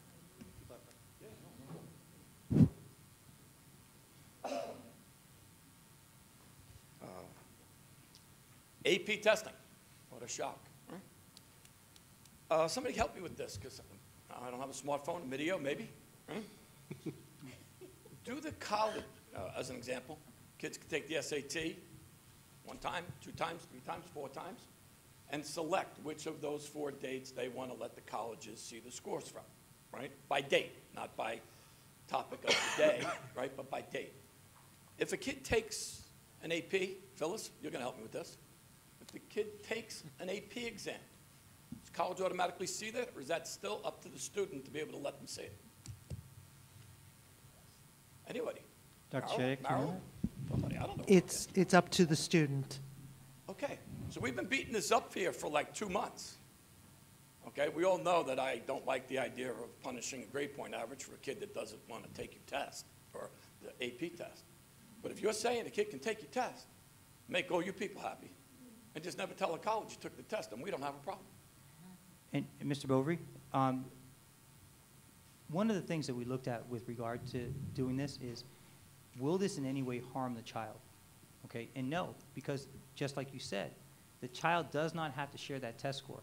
But what the colleges do find out, and the colleges do use to give credibility to grade point averages, is the number of kids that take those AP tests. So when you have a school district in which 75 to 80% of kids are taking the AP test, and then you have a school district in which 15 to 20% of them are taking the AP test, how much are you going to value one school district's grade point average compared to the other? It's 5 years old now, but I did it for 6 years. And I asked that question to admissions officers from one end of this country to another. And their answer was none. It would have no effect. But we'll debate, we'll discuss that. My second question is, can you point to any data or a study to support that theory you just said? The theory that I just said about the credibility? No, that a college admission officer is looking at the data the way you just said they did. Can I point to research? Can I find research? Probably. Okay, yeah. we'll look together. Okay. We'll look together. But the point of the matter is, colleges, when they look, the number one thing they do look at in our students is the grade point average, okay? So when they look at a child's grade point average, obviously, a child's going to have a far greater grade point average if they've taken and passed advanced placement courses, correct? So when you're comparing, the only way they can determine the validity of an AP course is through the standardized assessment that they have. Otherwise, you can say as a school district, this is an AP course. But how do I know your AP course measures up to someone else's AP course? Understand, but as we've just determined, and let's back up, the first criteria by any college admission officer in no way, shape, or form is the student's grade point average. It's not. Absolutely. Well, you and I could take a road trip all summer, okay? Right? That's the first question to ask. You got 10,000 applicants for a school, and the only thing that's in everybody's file, the only thing that's guaranteed, except that a few colleges don't require the ACT or SAT, is the standardized test of an ACT or its equal ACT. That is still the first thing looked at, okay? Not the grade point average, okay? Well, and there is research, because they can't compare the grade point average from this building to Old Bridge. But there is research that I can find for you that'll show you that many colleges are now devaluing SAT scores. Okay, yeah, I'll look forward to seeing it. It's just not happening, okay? Any guidance officer will tell you, you give me 10,000 pieces of paper or folders, and I got to cut it down to 2,000. The only thing they're using, well, not the only, the primary thing they're using is the only thing common in 10,000 applications, and that's a standardized test, okay, right? But, you know, you said the student wouldn't be penalized. Let's cover that, okay? You know, and it's got to be on the record at every meeting when it's given effect, so the parents impacted by this know it. The student's grade point average, if they choose not to take your exam, is going to be impacted. They're going to get the lower quality points. Then they're going to get treated as an honors class, not an AP class, correct? I got the right wording there? Yep. Okay? So the student is potentially going to be harmed who did the same work as the student next to him but decided not to hang out some Saturday and take a test. But they will be amply informed before taking that test, before taking that class, that if they don't take the test, they won't get the credits for it. So if they choose to take the class, then they recognize the fact that they have to take that test. Well, why do we need to impose that? Who's benefiting from imposing that? I don't see anybody. And I see a student potentially, as Mrs. McGaw, whatever, last time said, a kid who's over-tested just deciding, I've had enough of your tests. As you actually said, we are overloading assessments. But now we're going to put another one, mandatory, and penalize you if you don't do it. But let me back up and play devil's advocate here, because I hate this, okay? But we're right, if Maryland's right, and the kid can just tell doesn't have to tell anybody in the world he ever sat on your test. He could just show up, let you pay the $60, write his name on a piece of paper, and go home. Correct? You're not going to penalize that kid. Right. He took your test. So does that mean the colleges never know the scores of our students on the test? The colleges look at the percentages of kids that take They the AP take the test. test. But So they don't care if everyone failed it. while we might have situations in which students do that, knowing the caliber of our students, that won't be the case. I didn't suggest it. I'm just asking for the facts. Right. Right? They don't find out how well our kids did. They just get told how many of our kids took it. But the other thing that we'll be able to do, you asked the question, okay, again, we honestly believe it's going to help our students, like the students I referenced before in the example, that was able to get into every school except some of those Ivy League schools. We're hoping that this change will help more of our students. And Mrs. Trapp reminded me that we did have about 4 kids. At least 5 that I personally know, So 5 within how many years? since '04. So 5 students. That's what I know. in a- That's in just a what she school knows, district. though. Okay, but again, this is something that, 5 you know, students at what? I'm ultimately sorry. a goal 5 of students our- at what? I'm sorry. Excuse me? 5 students at what? 5 students out of 10 years that she knows of that have gone to an Ivy League school. Oh, we know way more than that. Yeah, no, That's well, what I'm that's thinking. what, Yeah, we that's know off way the more. top of my head. You know, when you got kids before But me. ultimately, we want to give Yeah, more of our okay, yeah. students the opportunity to attend the highest levels of colleges that are out there and not be turned down, And we do get kids going but to by great being college. accepted to Notre Dame, but not being accepted to the Ivy League schools. But the other thing too, Mr. Well, Bovee, that we'll be able to do is, hold on, Yeah. is we'll be able I to, don't as a think this is school working district, anyway. we'll be able to evaluate our AP programs and know how well, based upon our students, how they perform on those tests. We'll know how well our kids are doing in those AP courses in accordance to the standard that's set across the country for an AP program. So by our kids taking these courses, we'll be able to measure the quality of our programs, and if we feel based upon those scores that we're not providing the rigor and we're not providing the enhancement and development that we need, then we'll know that we'll need to make changes so that we can provide the most appropriate programs for our students. The self-assessment part sounds great, but that wasn't what you told us why you were doing this. You said because it will negatively impact the kids' ability to get an Ivy League school. No, I didn't say it would negatively, I said it would enhance their Okay, ability. so we're doing it. As part of, it's part of the reason, yeah. I'm here to tell you, there is zero chance at all that that individual who you highlighted, or the individuals we can go through for the last 2 decades, right, either did or did not get into college because they didn't take an AP. Right? You know, we can give you a list of kids who didn't take AP exams and got an Ivy League school. It's not because they didn't take it. It's because when a district has a very low percentage of students taking that test, colleges would wonder why. Why is it that only 15% of the students in this district take the AP test? I got it. And if the kid doesn't have to tell And the then, college. by the way, that's not the percentage here, I'm just, that's I hypothetical. got you, right, okay.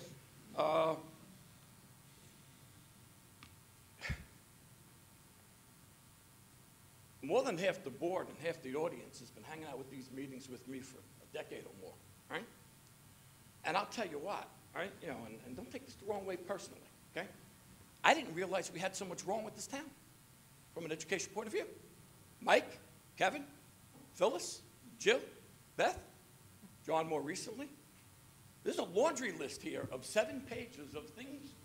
I hope somebody sends the video of Dr. Alfano to let him know what's wrong with this town when he left, right? You know, but it seems to be just a little, it's awfully aggressive, okay, to make so many changes, okay? I love it, okay? I love it if we can get there, okay? What we see at the end, both in your department and in the whole scope of the district, I hope we get there. But it seems to be telling us we've done so much wrong for so many years. Your kids did fine by this education. Mine did. H family, right? Nod your heads, you've been around for 10 years, right? Jill, I think our kids did okay. Okay? This laundry list does seem to suggest that there's a lot of things wrong that need to be changed. Okay? Well, Mr. Bovary, I don't agree with that assessment. I think all our kids, the names that you mentioned, did well, because I always said, and I've had this conversation with you know how many times, that the education of your children is your parents' responsibility.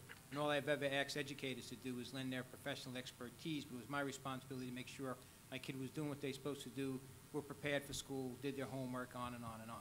So it's a bunch of things, but parental responsibility is the key ingredient in doing that. I wouldn't say everything, I think what we're doing is we're enhancing things. You know, we had a paradigm for a long time, and when we interviewed superintendents, and I remember how many we interviewed, this is the reason why Dr. Labby is standing here, because this is the direction the board wanted to go in. And Dr. Labby has mentioned this a couple of times, that, you know, he's looking at things from a different perspective. And these are the things that we want to see as a board. And I admit we're going at a pretty brisk pace, but we need to do this and go in this direction. And I can, if I can jump in, you know, the board very graciously appointed me because they wanted someone to embrace a vision that they have. We're not talking about making changes that we'll address tomorrow. We're making changes here that will address beyond tomorrow. I began my presentation with Vision 2030. What do we need to do, beginning right now, for these current first graders, to ensure that they're successful in a market and in a society that we're predicting for 2030? Now, as an educator, I don't want you to think that I find fault in anything that we have been doing. That list, laundry list, which not real proud of the word laundry list there, but that, not a honey to-do list, strategic action plan, Mr. Bovary. That action plan is taking a look at things that we can do better. And our children deserve better. The worst thing that we can do as a school district is become complacent and say, hey, we're going to just do things the same way we've been always doing them and expect a different result. So we're not doing that. We're taking a 3-year approach to make changes, not because we were doing things the wrong way, but we could potentially be doing things a better way to enhance the learning of our students. Again, I know that many, many students have graduated from this school district and have been successful now, okay? But it's my job. I was hired by this board to assess this school district, and believe me, I had my bumps in the road at the beginning, okay, trying to assess and deal with everything that occurred. But my job was to turn over every stone that I could, speak to as many people as I could, integrate that with the research that I've developed, and come up with a plan of strategies that will take us from here to here, not from here to here. Because taking our kids from here to here is not going to help them in 2030. And frankly, it's not going to help them tomorrow. I'm not proud of our NJS scores from the previous year. Far too many of our children with disabilities are not proficient. Far too many of our children that live at a certain socioeconomic level, as Mr. Syak referenced, are not achieving proficiency. Every single one of these children in this district deserves to be proficient in language arts and math. And to continue to do things in the same way and expect a different result, we all know is the definition of what? Insanity. This is an aggressive approach, but it's an approach that we're taking to improve the opportunities and the potential outcomes for these students, not just tomorrow, but 10, 15 years down the road.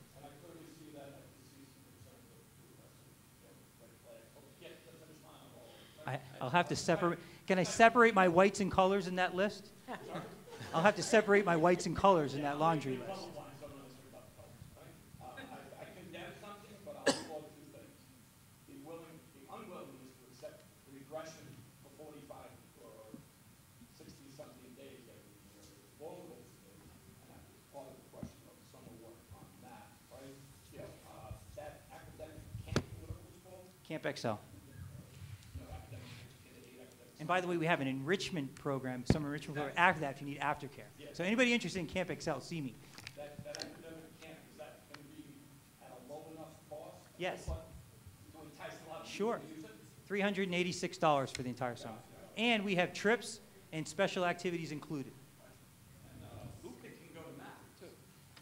High school math. So good. Okay, that's good dialogue. This is the kind of conversations we need to be having. Any other questions to the public? I will open it up again, because this is part of the agenda, so if there's any other questions that come up, when we open up. Dr. Labby? Testing. You good to go? I just turned it off for you. I just have one question. Okay, Mr. Syak. The only question I think that you didn't answer, I didn't get an answer to, is with regard to the math piece and the changes that we're making. K to 5. Yes. Is anything necessary to be changed K to 5 from a curricular standpoint? General education curricular? No, not right now. So our curriculum from K to 5 for math is fine and supports. It was just, we just adopted a new textbook, correct? Dr. Right, Shediac? so that's fine, and that supports what Yes. Dr. Yes. Trevisanos, that's what I needed. Thank you. Good. Okay. Let's press on with the agenda. Okay, everybody Mayor? should have got these reports. Any questions, comments? Seeing none, I'll take a motion to accept and file the minutes of the regular executive session of March 31st. Unless there's any deletions. Okay, got motion? Second. Need a roll call vote to I accept. apologize, who motioned? Mrs. DePinto and Mr. Syak. Mr. Bowker? Yes. Mrs. Backer? Yes. Mr. Brzezinski? Yes. Mr. Syak? Yes. Mrs. DePinto? Yes. Mrs. Trapp? Yes. Mr. Walsh? Yes. And Mr. McEnroe? Yes. Highlights, Mrs. DePinto.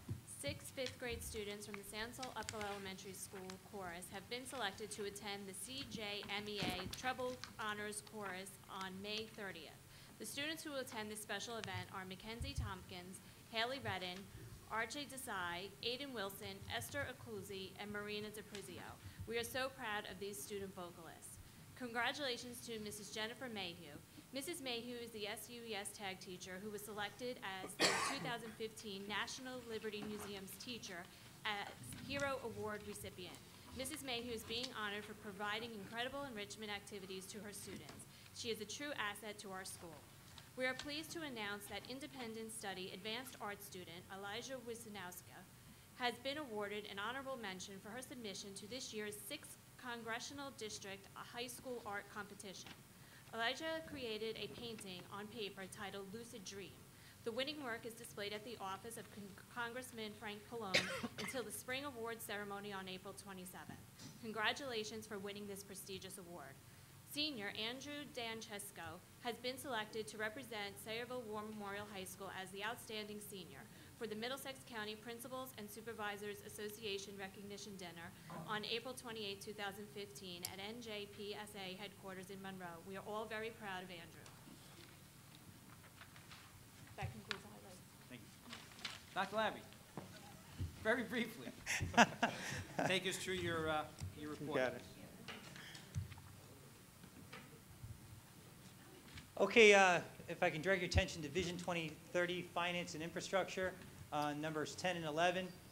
We're going to terminate the existing contract with LightPath and enter actually a new 3-year agreement with them. And if you have questions, I'm sure Mr. DeAndrea can answer those. But again, we have a current agreement with them. We're going to terminate that agreement so that we can enter a 3-year agreement that has a fiscal advantage to it. Number 12, I'm asking you to appoint my participation in this NJASA Spring Conference. 13, we're asking for your approval to attend the New Jersey School Boards Convention, now called Workshop, right, 2015. That's on page 4. There are several facility usage permits on page 5 that we're asking you to approve. Some new transportation routes on page 6, approval of student trips with transportation on page 7 and 8, and we do have some special education approvals, a student in a new private out-of-district placement at the Children's Center in Neptune, a very quality school, and 2 retroactive placements at Middlesex Academy, as well as 1 bedside tutoring, and a child at the Center for Lifelong Learning needs an individual parent, and that's on page 9. Any questions on finance and infrastructure? I have a question. Go ahead. I know I had mentioned it to you, but on page 5 with the number 20, the soccer program using the athletic fields, that's at no charge? Correct. Okay. They're part of Sayreville Recreation. Okay.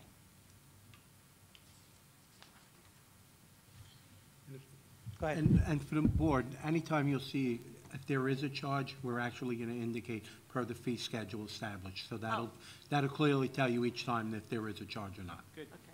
Thank you. If I can now direct your attention to Vision 2030 Student Achievement on page 10 and 11, you'll see the approval of the April HIB report. Number 2, we're asking you to approve a revision of the calendar, not to add any days or anything like that, but just to note the fact that our middle school graduation will occur on June 23rd, and our high school graduation will occur on June 24th. We're asking you to formally adopt those dates for graduation.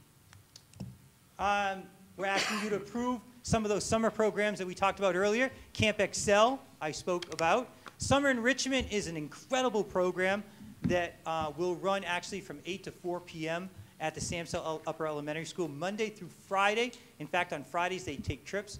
Our students that attend Camp Excel will actually have the opportunity to attend Summer Enrichment after Camp Excel if they want to. That way, our parents can drop their kids off, go to work, come back, and get them during the summer.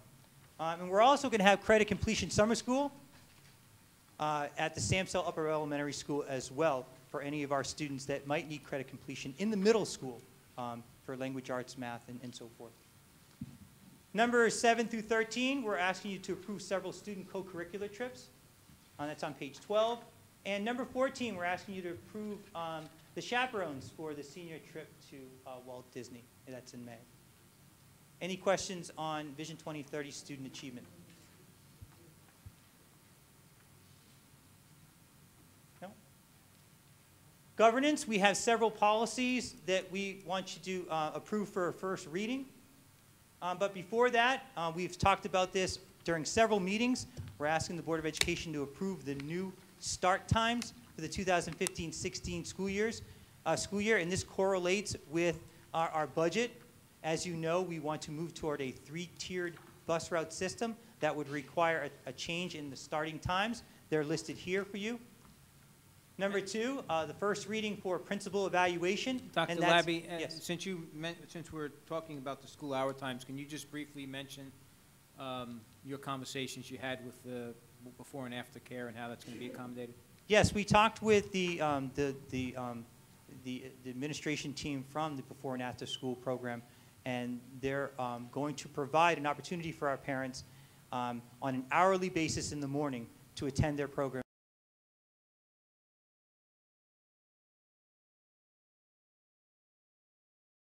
$50 an hour. So if parents want to drop their children off at 8 o'clock at the elementary school, they'll be charged $3.50 a day. And within that continuum, they offer different days. You can have it 2 days a week, 1 day a week, 3 days a week, 4 days a week, 5 days a week. They'll also continue to provide the aftercare program, but more so, we're going to provide a middle school before care and aftercare program. Currently, we have about 5 kids from the middle school that we bus over to SAMCEL for aftercare, but no children in before care. We're going to now provide a before care program for our middle school students where our parents will drop them off at SAMCEL, and then we'll have one of our buses take them over to the middle school. And that, too, will be offered at a $3.50 an hour rate. And Dr. Dr. Labby, the $3.50, that's if the children are signed up for every day during the week. Well, the way they do bill is monthly, and I did check into that. So what they do is they take the annual and they break it into 10 monthly installments. However, I did speak with the people from Basque, and they said, based upon the reaction by the board, they would be willing to work with me on that as well. They're very interested in maintaining our relationship and very willing to be flexible and work with us to meet the needs of our parents and to please our Board of Education. Okay. Again, within our policies that we're asking you to adopt, the principal evaluation policy and regulation, the teaching staff member evaluation policy and regulation, intervention and referral services we spoke about earlier, that policy, alternative education policy, and a home instruction policy. We're asking you to approve that for a first reading. There also is that AP test course. I don't have it listed here. I don't know why I left that out.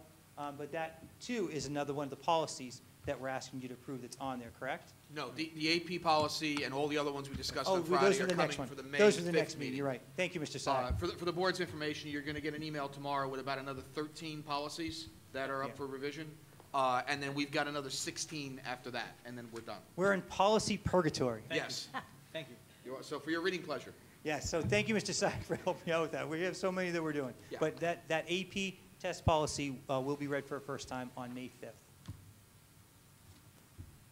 Vision 2030 personnel, we have another retirement, and if you don't mind, as I put my glasses on, we do have a fine and distinguished educator that is retiring, and we'd like to congratulate him on his retirement. After completing 18 years as Sayreville War Memorial High School's most beloved school counselor, Dan Feldman will be retiring. Dan began his tenure in Sayreville after teaching 8 years of special education. Sayreville's students, parents, and teachers and administrators will remember Dan fondly as a strong student advocate, dedicated, patient, and sensitive to the needs of all of his students. Mr. Feldman's dedication was always evident as he would often work through his lunch, start his day very early, and would stay well beyond school hours. Always a patron of the arts, Dan attended most of the school's productions and used to actually bike to his students' soccer, baseball, and softball games. Distinguished counselor, colleague, friend, Dan, you will certainly be missed by us all. Congratulations, Dan Feldman, on your retirement. Along with that, we're asking you to accept a resignation on page 14. There are also several leaves of absence that we're asking you to approve. There is a correction. Oh, well, I'll go a little bit further. That's on number 5. We're asking you to approve a transfer of a cafeteria worker to the variably assigned custodian position, and that's on page 15. Number 6, we're asking you to approve spring 2015 SAT prep stipends. Number 7, we're asking you to approve the appointment of several certified staff members. That's on 15 and 16. Number 8, appointment of 2 certified staff members on page 16. And on, I believe it's item, what's that item? Item number 7. There is a correction that I want to make out to you, Board of Education members. Jamie Jenkins Hassa, that is an incorrect salary. The correct salary is $45,000, $45,253. Once again, Jamie Jenkins Hassa, that salary is incorrect on your agenda. It should read $45,253. And of course, we have professional days for your approval as item 9. Any questions on personnel? Okay, thank you. Any questions from the board before I open up for the public? Seeing none, I'll open up the public for any comments or questions on the agenda items only. I will open up again to the public for anything that may come before this board.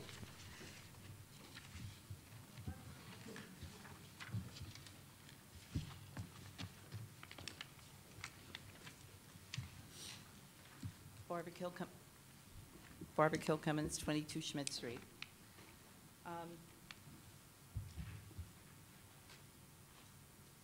Lost my page. Okay, on page 7, I'm really pleased to see that Senator Booker is welcoming the students.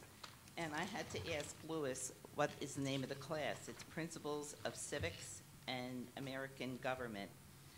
And I recall Harry Pizicki, which was a big proponent of civics and government. And there has been a lot of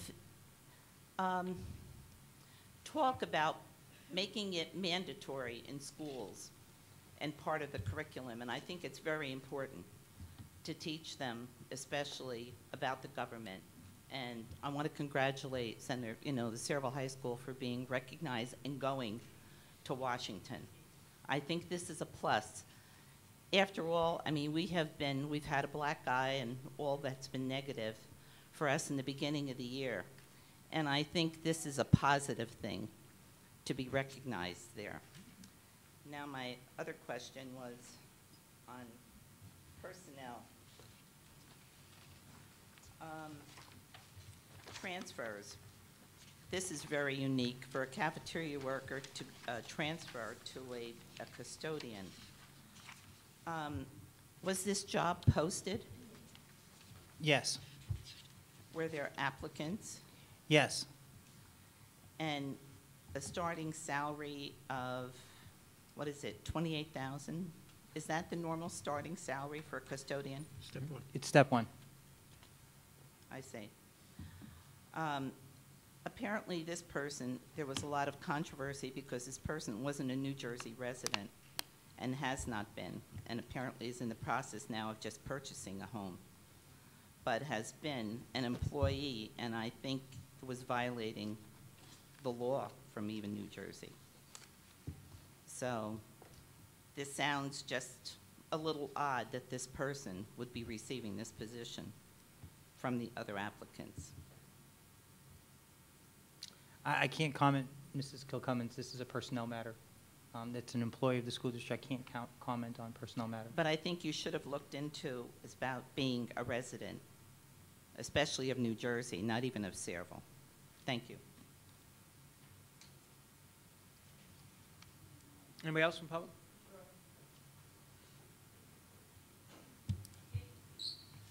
Gina Fago, 22 Quaid Street, Sayreville, New Jersey. I won't hit on the same topic as her, because as Mr. Lobby knows, he tried to send me legal documents to shut me up about that.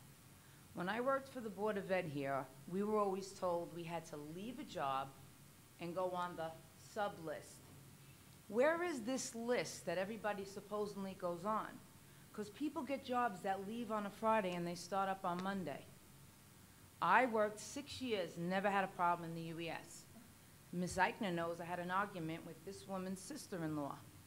When I applied for a job in the kitchen, I was told, you can't, it's not right, you just had a problem, and all that, from Ms. Jenkins. When I met with you and discussed it, you didn't like the idea that the whole town was talking about this girl who didn't live here. So now she does live here and she gets to get the job. Where is this list for the subs that the whole town has to go by? Because rules are different if you either know somebody or you're related to somebody. And after a while, enough is enough. I've written your letters and you didn't want to hear me. You went so far to send me assistant deceased on it, right? Am I correct, Mr. Lobby? Did we not meet? Mrs. Fago, I can't comment too much, but with regard to me confirming whether I sent you that letter, yes. After the 25th email that you sent me on the subject, yes, I did send you that. Well, if you get a job and you lie, you're either defeating the New York state taxes by saying you live in New Jersey when you don't live in New Jersey. So if you all know that this person lies, how do they get a job when the people who don't lie try to get jobs and get knocked down? I worked 6 years. I never had a problem with anyone. I had one argument with this girl's sister-in-law, and I was told I could not get a job. Ms. Eichner, you know all about this. I was told, oh, being Ms. Jenkins said, well, you know, being with what just happened, you know, you can't get hired. Why? As you said, we're not going to discuss. So I had one argument and I can't get hired, but people lie and they get hired. We're not going to discuss personnel issues on why we hire or not hire people. That's all at the discretion of the superintendent. So there are different rules for different people. No, they're not different rules for different people. Well, where is this sub list that everyone says they have to go on? When you put in an application, you sub for a position. I was a cafeteria aide. I couldn't go in the kitchen until I left the cafeteria. Is that correct? Then went on the sub list to apply for a kitchen job. People who know, people who work there, that's what was told to us. Why is it that certain people don't have those rules? I can't answer that question. I don't work in the school district. I know that when we Well, hire, you're we the board. hire, Use all we approved hire stuff. by our hiring policies, and I apply the same to everybody. And we- I have no idea. And we do appoint substitutes who then go Yes. on a sub list. Sure, I Right, so understand. where is the sub list? That's a bit of a problem to a lot of people. They get the run around like you have to go on a list. A lunch cafeteria aide like me had to quit my job that I had to go on a list to take a chance to sub and then get a job if I wanted in the kitchen. When other people don't have to do that. They're leaving their jobs or they're getting these transfers. It's always who you know. And I really thought that that stopped when Mr. Alfano left. And I sat down with you one-on-one and I told you, these are the things that went on when you weren't hired, and now you're hired, and I hope and pray that you do it. All the women in this town want those jobs. They got kids in the school, they want to work the hours, their kids are in school. It's by means the lowest of low to be a cafeteria aide. So you never get a promotion because you have to leave the job and go on the list. Where's this list? We maintain a list of substitutes that we utilize when there is a need. Okay, And so those if substitutes you're- are called in when there is a need. And by the way, I take offense on behalf of all the people that you just referred to as the lowest of the low. We have outstanding community Pay-wise, members I'm sorry. that work. Let me- Well, hold let me on, Mrs. reframe Fago. that. You just went ahead and you just smeared a number of incredible employees that work for this school district. And I think it's totally unfair, and quite frankly, I find it offensive that you would refer to members of this community as the lowest of the low. All right, it didn't mean to come off the lowest of the, it's the lowest job. We always say it, we're cafeteria ladies, we can't get ahead because we have to leave the job to try and get in the kitchen. It is the lowest job. I happen to be very proud to work side by side with every member of this school district. Okay, I was a cafeteria aide for 6 years. I loved my job. Some of the people in this room know me from there. I never had a problem with anyone. One argument with one woman, and that was the end of my career. I couldn't get another job. I was blackballed from that, but other people can. No one has an answer. I've asked you I've asked Ms. Zeitner for the longest time, and her words were, "You keep doing what you're doing." How could you? You don't like what I'm saying because it was the truth about this woman. Now she finally did move to New Jersey, but for 5 years she didn't. So if New York State goes after her for her taxes, so be it. Anyone else from the public?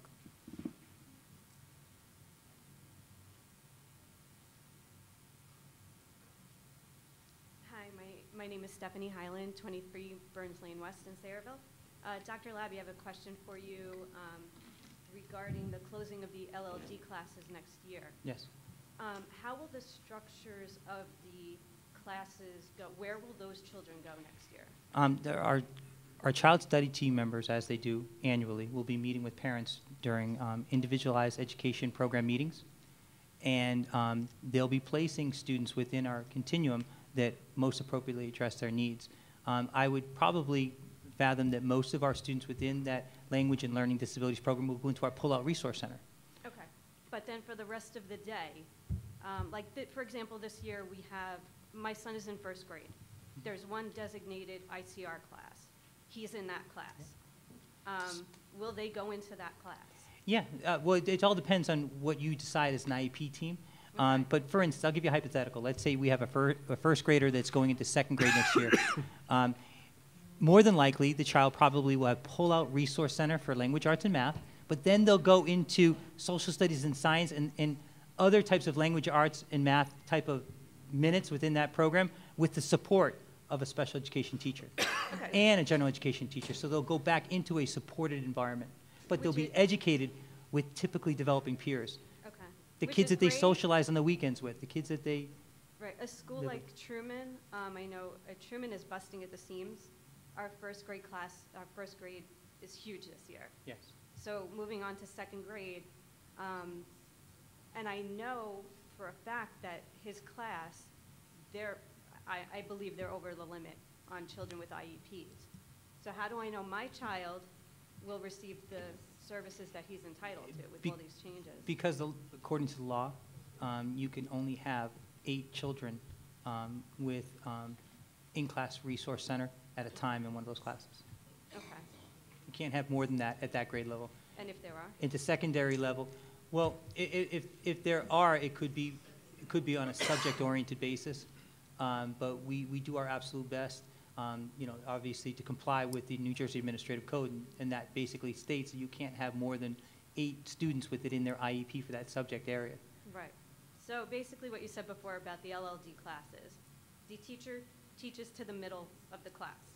So now they're going to be integrated into more of a general ed population where there's going to be a higher range where you're going to have higher functioning and lower functioning.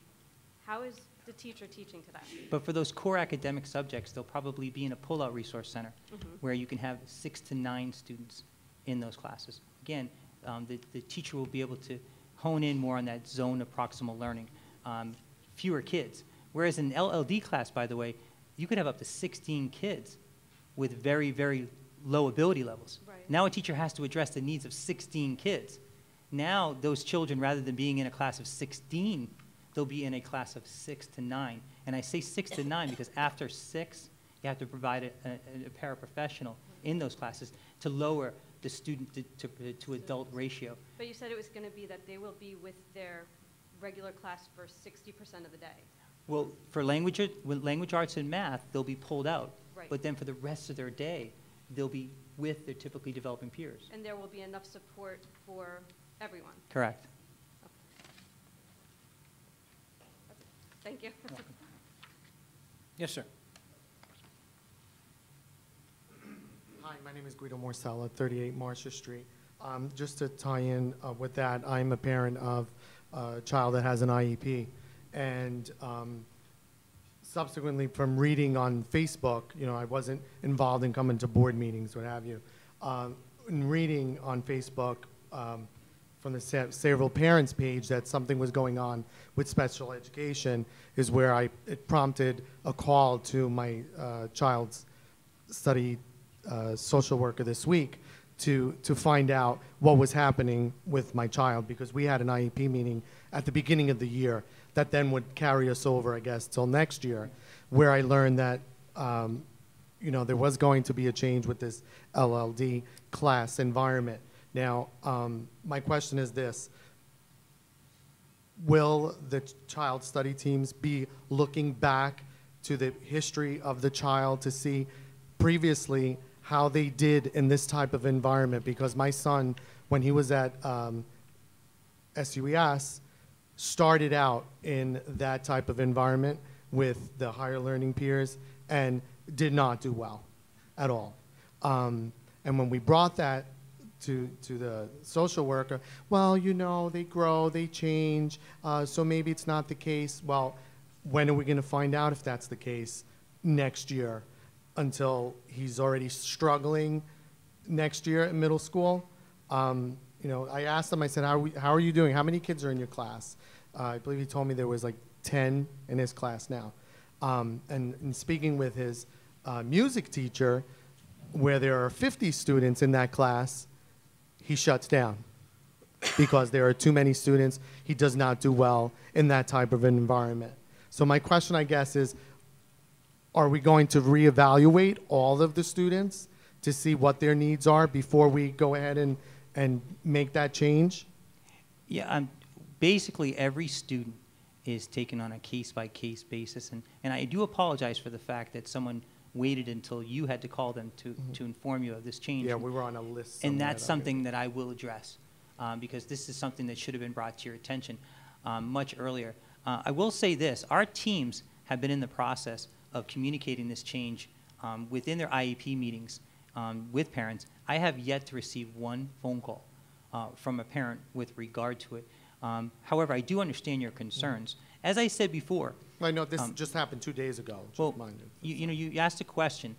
What our teams will do is they'll sit down and they'll identify the needs of the student. Now, if the student has a social skills deficiency, or if the student demonstrates behaviors that would not be appropriate for them to be educated with their typically developing peers, then we do have self-contained programs, our multiple disabilities program. And like I said before, our behavioral disabilities programs to accommodate their needs. But the majority, and I'm not speaking of your child because I don't know your child's case, but the majority of our students in the LLD program are just low ability level students that have great social skills, that demonstrate outstanding behavior. But we're segregating them, and I use the word segregation purposefully. We're segregating them from their typically developing peers. A case in point, this year alone, I met with 3 parents from the high school who their children were in an LLD classroom from first grade through 8th grade. And when they finally had to come to the high school and be integrated with their typically developing peers, they couldn't handle it. They had anxiety because they had never been educated with them before. So to the maximum extent, and it's in the law, and it's something that I take serious with their typically developing peers. So that is done on a case-by-case basis. But just because a child is a lower level learner, it doesn't mean they should be segregated from other kids with the same behavioral skills and the same social skills that they possess. Okay. Just one other comment. I know earlier in your presentation you spoke about the world language and the global vision. I'm a world language educator in a district up north. And what is the vision going to be for Sayreville other than Spanish? Because Spanish is not the only other language spoken in the world. Where are we with Mandarin? Where are we with Japanese? If we want to compete, if we want our students to compete globally. That's part of that expansion, is looking at different languages, being able because to I'm sorry, provide. what do we offer now at the high school? Because my students. Dr. Chediak? Spanish and Spanish and French. Yeah. So we definitely need to expand that. But you also need to expand. You can't just expand that in the high school. You have to have a plan. You can't just introduce these new languages for ninth graders, as you quite evidently know. But yeah, that's definitely a part of it. Okay, thank you. Thank you, sir. Anyone else? Sir, please state your name and address for the record so we know who you are. Is that a laundry list you have with you? John Bovary, John Bovary, 1210. same address, haven't moved. Dr. Labby, $380-something, $390 for that summer academy camp type of thing. Yes. How many weeks, how many hours? It's 5 weeks, 4 hours a day, and you can come by week. We understand that some of our parents go on vacation, so parents can, we have actually indicated, we have a meeting on Thursday where we're going to try to develop our calendar to identify where we're going. One of the big trips that we're going on is a tour of the TD Bank Ballpark. We'll take all of our kids there. So we want to get our parents notification on all the things that we're doing so that they can sign up on a weekly basis or for the entire program. Maybe this is directed to Kevin or maybe Emilio. All those policies that got listed and more to come, right? Some or all will be first reading on May 5th. The ones that are listed here are first reading right now, Okay, but some will refer to, like my AP exam one is first reading May 5th. May Yes. 5th. Is that the first night the public can get a copy to read? So we got to read it on the fly to respond, or can the public get a copy of policy before reading? Mr. DeAndrew, what do we do with our policies? Do we put them on the web at all before approval? Are they part of the agenda, or are they separate? But that's why we have 2 readings. Okay, fair enough. You have a first reading, Save the and it's comments for important next for you, right, yep. Cool, gotcha, no problem. I need help. I know I warned you earlier in an email. Page 15, please somebody figure this out. I need help with the SAT stipend math. I can divide 1,000 by 8 and get 125, but I'm going to multiply it back. I'm not following what's going on. Yeah, I had asked that question, I think, to Marilyn one time. We I gave you like 6 hours heads up on this one. okay, because we had I believe it's because we had previously approved a stipend earlier, and it was not for the entire time. If you go back about 3 or 4 meetings ago, there was a previous approval which did not include the entire span of the classes. Okay, so this has another part to it, right? Yes, yes, this is basically Part B. Part A went probably about three meetings ago. Okay, I'll check the minutes. Maybe you'll help me. Right? Does that mean, Marilyn, that 10 students enrolled for the math spring SAT prep? Yes. Okay, right? Kevin, you good with the numbers? Mike and Phyllis, you fine? The rest of you, I'm not trying to keep you out of the conversation, but I don't speak to you that often. I think I used a stronger word in an email, but that's disappointing to hear that only 10 of our candidates, most likely be juniors, taking it this time of the year, maybe some sophomores. No seniors will be taking it at this stage of the game, right? That's disappointing to hear that we've promoted an SAT prep class and got 10 kids to get excited about it, okay? So therefore, and it's not a laundry list, it's an action plan, okay? I hope and pray that you, 12, 13 people, can somehow, for next year, school year, find $5,000 in your budget and defray the cost of this class from $100 to $50 to the public who's going to have a bunch of juniors and sophomores next year, and say, not only do we have a great program, it's $50, not $100, and prep more kids for the one test, for the test that is looked at heavily by colleges, not the only test, Dr. Labby, right? Looked at heavily, okay? Boom, I'm done. Block scheduling, I need help. When we say we're looking at block, are we doing, and I might be using the words right here, right? Modified block where you get math every other day, or real block where you get math every other semester? The modified block reference was toward the middle school part of that plan, and modified meaning it's not, a full block is about 80 minutes. A modified block is more of a 60 to 90-minute type block. I appreciate. I'm not concerned. I don't want to take So any time. with regard to block scheduling, hold on. Minutes. No, I know, but the modified block, that's what that reference pertains to. Now, when it comes to the actual block schedule, there are 2 forms of block scheduling that are implemented across the state and across the country, quite frankly. One is called an AB block, which means you define your days as an A day and a B day. And you break up your courses in which I have math, science, and 2 electives on A day, and I have language arts, social studies, and 2 other electives on B day, okay? Then you have a semester block, which you just referenced too, where you have those courses for an entire semester, and then you have a different number of courses for the next semester. Colleges do it in the second format, most of them. Some colleges do it in an AB format. Block scheduling is the form of scheduling used in colleges. to educate students. We are basically investigating the implementation of block scheduling. We haven't defined whether we want to use an AB or a semester block yet. We are in the process, though, of investigating if we can implement that for September 2016. Okay, we got a ways to go. Yeah. Anyone else? Seeing none, I'll close the public portion. I'll accept the motion to file and accept the superintendent's report. So move. I need a second. Second. Mr. Syak, Mr. Walsh. Can I get a roll call vote? Mr. Balka. I'm going to be voting no on D, number 5, page 15. Yes on all other items.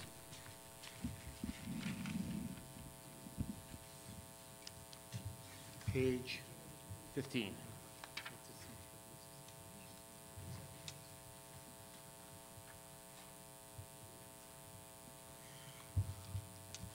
Mrs. Backo.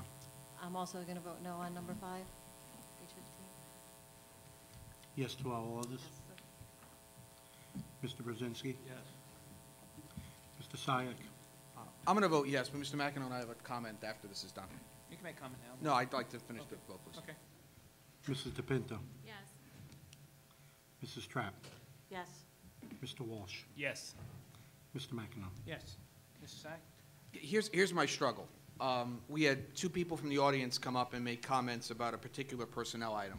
We sat through an hour-and-a-half executive session where everyone had the agenda and that particular personnel item wasn't discussed, and two people voted no.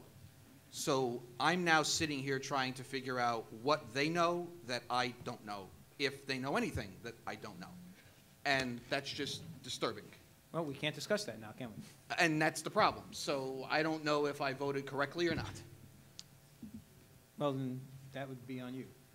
But thank you. Okay. Mr. Syak, delegate to the New Jersey School Boards Association. In lieu of the hour, I have nothing to report.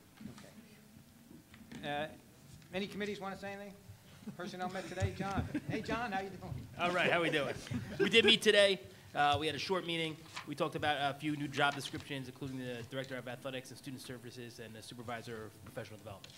Okay. Anybody else? Any other committees? I have How's finance I have going, two Dan? pages. I don't know if you want to hear it or not. No, I though, don't. so. Thank Should I you. put off The to next board week, ready. or- Well, next board meeting, the 5th, is the public hearing on the budget.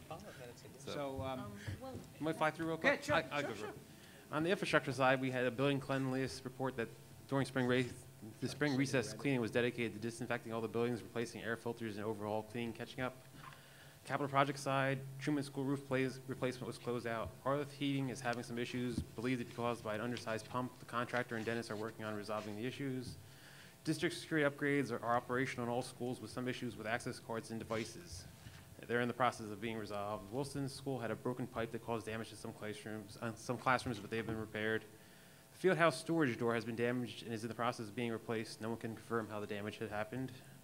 The several War Memorial High School roof replacement received 11 bids this past Tuesday. The architect and attorney are reviewing them. We're waiting for funding from SDA to move forward with the project.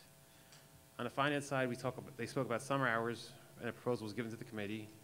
The Internet WAN contract, which we approved today. Insurance proposals for health insurance were due this past Friday. We're going to get a report on that soon. The other items we discussed were sidewalks at Arliss School and Johnson's Lane, and it's anticipated that the borough is going to apply for a grant to fund this project, so we're not going to do anything with it at this moment. We questioned the varsity field and why it wasn't being used. They said there was an issue with the sod in what varsity? Baseball? varsity baseball field. There was an issue with the sod being separated from the ground and frost killing the sod, and it was reported that the field should be playable this week, so we're keeping our fingers crossed. I spoke to the coach today, and he had pictures with the baselines being flooded pretty much, so if it stays dry and dries up, hopefully we can get a game in Thursday. We did a lot of work in that field a couple Yes. of years ago. Tough winter. Yes. Well, about the field, was that an animal thing, or was, Dennis Our reported- landscaper is saying no. I know I physically inspected it, and there were clumps. It almost looked like there was some type of animal, but we can't confirm one way or the other. We don't have cameras on the fields. I never actually saw the. Blame it on the Gophers. what, I'm sorry? The Gophers. Gopher, Jill, gophers. That's that. Didn't anyone see Caddyshack? A couple more things real quick. Middle school air We're conditioning going to units. send Dr. Labby out with a golf club. The middle school air conditioners were removed from the front of the building, so now the front facade improvements are finished. We had a discussion about the fee schedule and the effects it's having on the various camps that are held over the summer. And due to the discretion that the policy leaves Dr. Labby in assessing the fees, he can adjust them accordingly so that these camps can still go on. There was a discussion concerning paying for the fees for using the borough fields and facilities and us charging them for use of ours. That's just the first phase of talks on that. Dr. Labby spoke about some of the rationale for the cuts in this year's budget, and we spoke about the VAST program and the new fees that were agreed to. That's all. Thank you, Dan. Dan, I had a question. Yes. I saw in the minutes, it was discussed about the dean of discipline and the attendance officer. Was that put back in the budget? No. Dr. Labby gave us his reasoning for those cuts, and we kept them cut. It was just a revisit to the cuts to discuss them again.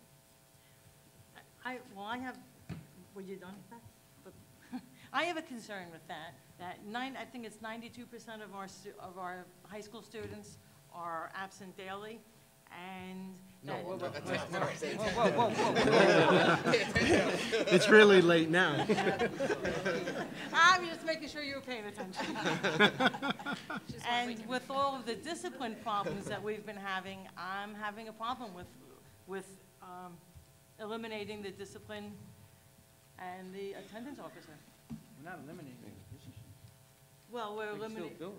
we're eliminating, what are we eliminating? The stipend.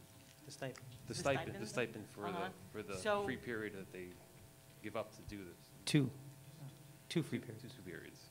So these are teachers that do a remarkable job. They do a nice job. However, they don't teach a full schedule, and on top of that, they get a $5,000 stipend. You know, if Mr. Brown wants to continue to utilize them with an abbreviated schedule, then that's Mr. Brown's prerogative, and I would support that. But to give them a stipend when they're not teaching a full schedule, why is it that they're getting the stipend then? Are there any other stipend positions that don't teach a full schedule? Not to my knowledge. Not saying that there aren't, but to my knowledge, there are not. And School monies, maybe? with regard to, if I can go a little bit further, you know, we also have a middle school that they don't have a dean of discipline. And No, they have, but the they high have, school they have has 14, well, it's the same, and our middle school, there's, you know, you could make an argument that while the intensity of some of the behaviors might be a little bit different, the frequency is certainly not. And you have one less vice principal there. But I think I looked up the number of incidents and it was double. Well, But again, we're not eliminating the positions. right. The people There's still no doing their stipend job. given to those, to that group there. We had a very difficult budget. We've said before, you know, we had to find a way, and I give, again, commendation to all the members of the Finance Committee. But I have to tell you, I find it very difficult to sleep at night with the budget that we have. We had to cut $2.5 million. There are no luxuries in this budget. No luxuries in this budget. And to go ahead and give $5,000 stipends, and I understand it's only $10,000, but when you are cutting student programs, and you're cutting resources, and you're cutting all kinds, $2.5 million in cuts. Okay, and when you're making those kind of cuts, and then you are allowing for stipends for people that are teaching an abbreviated schedule, I feel that, you know, we can't do that. And another comment on that, and I should have maybe given you a heads up. I'm wondering how many years we've had those, the Dean of Discipline and the attendance officer. As long as I've been here, we have. So I know it's at least 10 years, maybe. Maybe 6. I'm going to say 5 to 6. 5 to 6 is probably Then we need to about the time. revisit. I would bet. You know I like to bet. And if I we, know you like to bet. and if we've had, But I guess my other question on that is, the way this was originally conceived, and maybe it evolved somewhere along the line, but the way it was originally conceived is the stipend wasn't for the 2 periods they weren't teaching. It was because they'd be doing an additional period after school. And that was part of the requirement. or they would be doing it during their prep period, and they were being compensated for that. But again, that's not the case. They're teaching an abbreviated schedule. I believe they're teaching 4 classes. Well, then somewhere is that deviated from what the board initially approved, because the initial intent was that, I mean, we weren't compensating them for giving them 2 periods off. We were compensating them because they were going above and beyond Well, the that's, regular confines of the school that's day. not how the program worked. And unfortunately, we had teachers who had to pick up slack for that. Don't forget, every time you make a move like that, you're taking money out of a teacher's salary who's now, maybe teaching a 6th class, so that teacher can have something off, and that teacher is making more money. That's not how the program worked. And again, I was here at the start of it. And That's again, not this how it is not an indictment on the 2 individuals that are performing these jobs, because they're doing an excellent job doing that. It's, again, looking at a budget in which we had to cut $2.5 million, and looking at the fact that we're giving a $5,000 stipend to 2 individuals that have an abbreviated schedule. Right, as do others. The school monies, the fundraiser money, that's a stipend, isn't it? And they're teaching less classes for that? I mean, I would have to investigate that, but from my memory. I'm assuming you're referring to the student activity account? Okay, thank you. Yeah, that shouldn't, not that I'm aware of, That shouldn't what? have any other shortened period. It's just like any other extracurricular activity in your, It's a stipend or it's not? no, it's an well, it's a stipend. It's a stipend, but it has, they still teach a full load. They do their job and they do something in addition to their I job. think that's in the contract. Yeah. Yes, it's I'll have to do a little more homework and. Not that I'm aware of. Just make sure it's- everyone understands that, but not, when the positions are still there. Just not, right, well, not the stipend, and it's, it would be hard for me to go home and not do that work, but not be compensated financially for it, so. Yeah, but if I'm working with you and we're getting paid to work a certain amount of hours in a day, why are you getting paid more? I mean, your workload, and I didn't understand this when I was originally confronted with the scenario, but if you're teaching 2 less classes and in that 2-period time, you're doing the dean of discipline work, what justifies the higher pay? Now, I agree, Mr. Sack, because if my memory serves me correct, if you're doing it on your professional period or after school, it has to be logged. Right. You just can't say I did it, it has to be logged, and somebody has to sign off on it, and then it's I'm sure that's a different scenario. That's just, I think it's a fairness question, and that was brought to me by people in the building that said, how does that work? And that's an issue that we have to address. Well, I have a difficult time with it, so. Well, the positions are not going away. Just the money. I mean, Okay, thank you. I think we got to be able to justify. You have to understand when Dr. Labby talks about the cuts in this budget, I'm not looking forward to next year. Because now you're Look at the levying circles under increase my on a eyes. smaller number. I have no idea how we're going to make up that revenue. Yeah. And we're above cap as Unless it we is. start selling some buildings, I don't know how that's going to happen. It was, again, not to overstate it, my hat's off to the Finance Committee for the remarkable job that they did. agree. We entered the budget process with a $4 million deficit. And thanks to Emilio and the members of our Finance Committee, after the tax levy and after using the bank cap, they still had to cut $2.5 million. I have a question. What's that? I have a question. No, it's too late. Go ahead. In the minutes for the finance meeting, you also mentioned deferring costs. I just want to talk about this in a general deferral thing. I don't remember a major conversation about it at the finance meeting.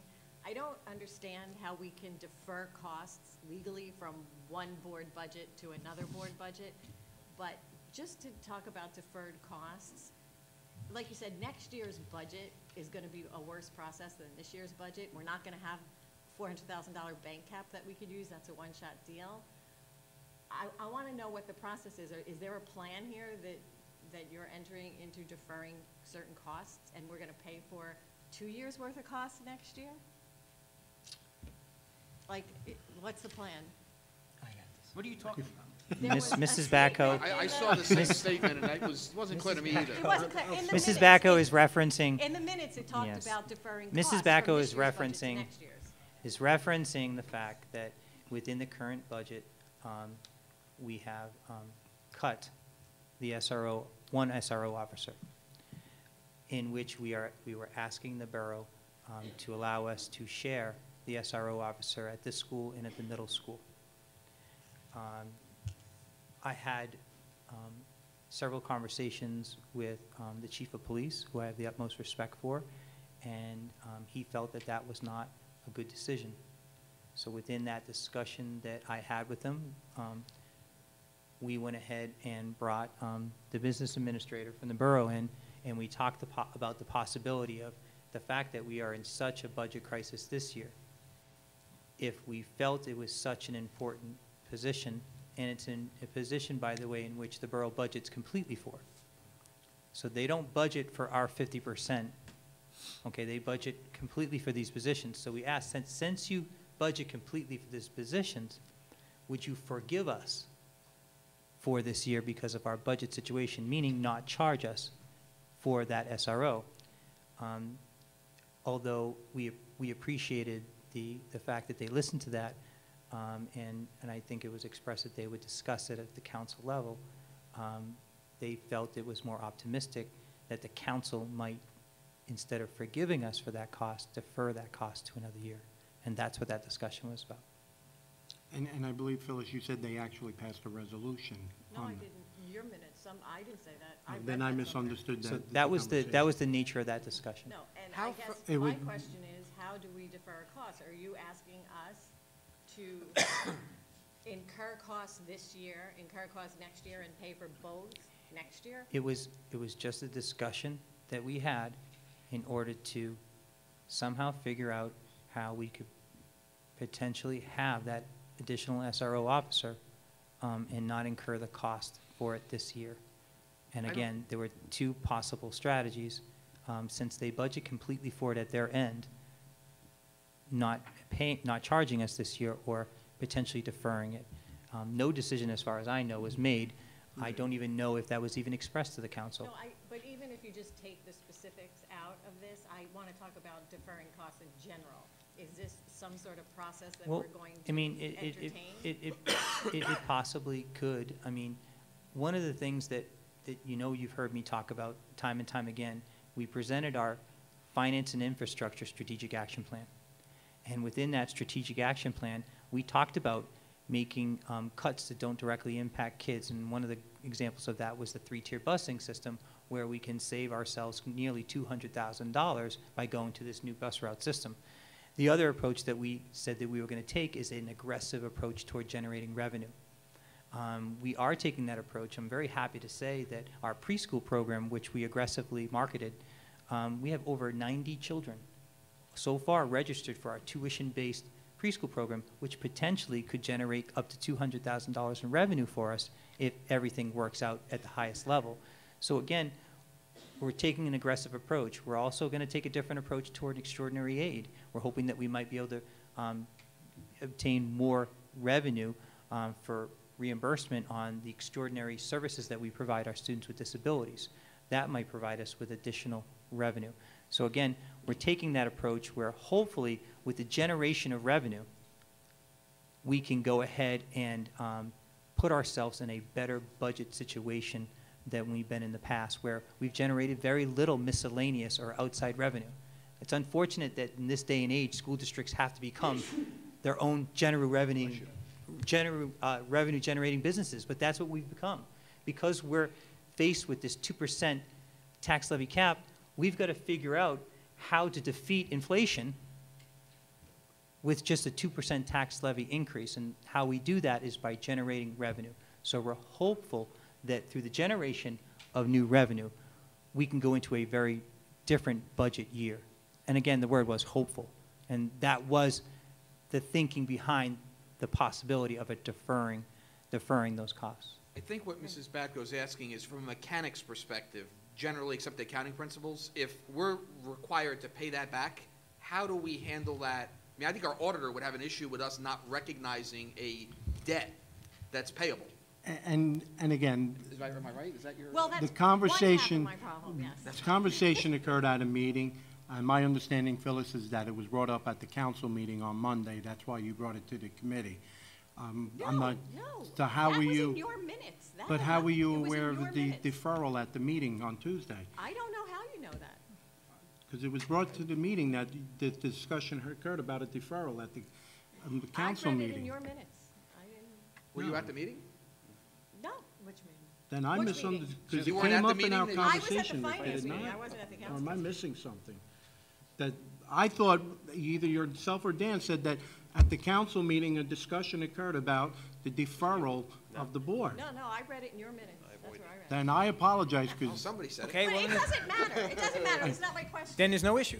then there's no issue, but the key becomes, at this point, there are other things that we've also deferred in the past of payment. So it's, if the borough is willing not to bill us to a subsequent year, there is no obligation on our end to pay that. And if it does get billed, you just set it up as an accounts payable, and you pay it off in that regard. So there are mechanisms, but we've never gotten in that far into the discussion about it, because it only occurred on Thursday or Wednesday of the prior It was week. just a preliminary discussion to see if it could be a viable possibility. Right, but I guess I want to talk about it as deferring costs from one budget year to another. And as you said, you're hopeful with your revenue. We're already in the hole over $400,000 because of the bank cap for next year, right? We used $3 million in surplus, which was extremely aggressive, which we have never done before. I have a problem with the concept of deferring costs from this year to next year for anything, because I don't want to push out this year's problems into next year's, knowing I'm already starting off with a budget crisis Well, next year. And you said $400,000 in the hole. We're actually not, because we expanded the tax levy by $400,000. So we're not $400,000 in the hole. but you're We only just gonna don't get have a 2%. cookie, we just don't have something to lean back on. Right. But you're wrong by saying that we're 400 in the hole, a hole because of that, because we expanded the tax levy by $400,000. Right, but still, you're only gonna get, but still, that is a one-shot deal at $400,000. Well, we have nothing to fall back on next year, yes. Right, we have nothing next Yeah. year. That was a one-shot deal. Well, but Well, we haven't deferred anything yet. No. Okay. No, I just Yeah. want to understand this concept, because I read that in your minutes. And then my apologies, because I thought the conversation was brought up that the council, that's how it came in, because it wasn't on my agenda Okay. for Tuesday. Thank you. Next. One more item, Mr. McEnroe. I just want to talk about our meeting format and this whole presentation concept at the beginning. You know, we spent 75 minutes on presentations, which then backs up the rest of our meeting. I'd like to propose that maybe we limit that, A, to like 45 minutes for a meeting, and B, that it be an interactive discussion. Yeah, I'm having trouble with the whole lecture concept for 75 minutes. I'd rather, even if, and look, Dr. Labby, your presentation was outstanding. It probably was a presentation worth 2 meetings if we split it in half and actually had some robust discussion as a board around it. I just think we're missing an opportunity. A whole bunch of information is being rammed down our throat, the public's throat, and we're missing an opportunity to dialogue as a board on it. And I'd like to know what the board's thought is on that proposal. If everyone else is fine with spending 75 minutes on presentations, then I'm in the minority, I'm fine. But I think there's a better way. Well, may I? Sure. This is my, just doing a simple math, maybe my 240th board meeting. And this is the most time we've spoken about curriculum. So I'm excited about this. No, we didn't talk, we listened. Well, that's fine. That's fine.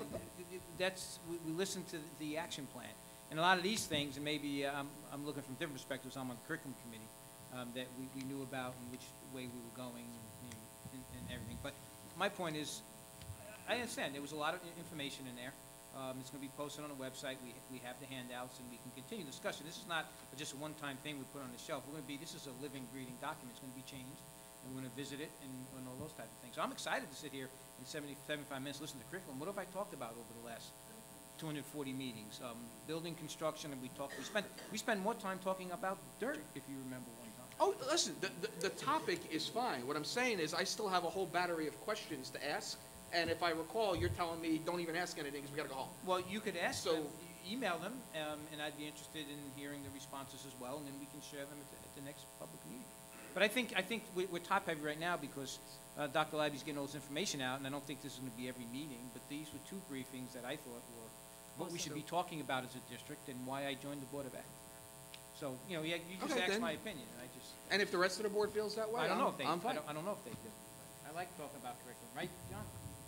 I love it, and seriously, and I want to commend Dr. Labby because, like Mr. Bovary said before, this is an ambitious plan, and he talked a lot about the finish line. Well, What if we don't get to the finish line? What if we're halfway down the road? That's a good thing if we're further down. And Kevin, I know you had a great education here. I had a great education here. But what my son's learning in 3rd grade in Sayreville right now, it's way ahead of where I was in 3rd grade. And I would think it's, you know, this is a moving thing. It's got to keep moving, and it's going to keep changing. And, you know, I think we're on the right path. And it's a lot of change. It's a lot to take in at once. It's change is hard. I'm an old stubborn Irishman, so I don't like change either. But, you know, I see the value in it. And I think, you know, I sure like listening to this a lot more than stuff we were listening to in the beginning of the year. So, you know, we're getting in the right direction here. All right, then I won't be afraid to bring my 20 minutes of questions for the next meeting. That's fine. And I'm gonna have my little. My kids are already clock asleep, going. so I'm okay. I'll have a clock going. That works. Okay, any other discussion? If not, I'll open up to the public one last time. Seeing none, I'll take motion for adjournment. Thank you. Next meeting, May 5th.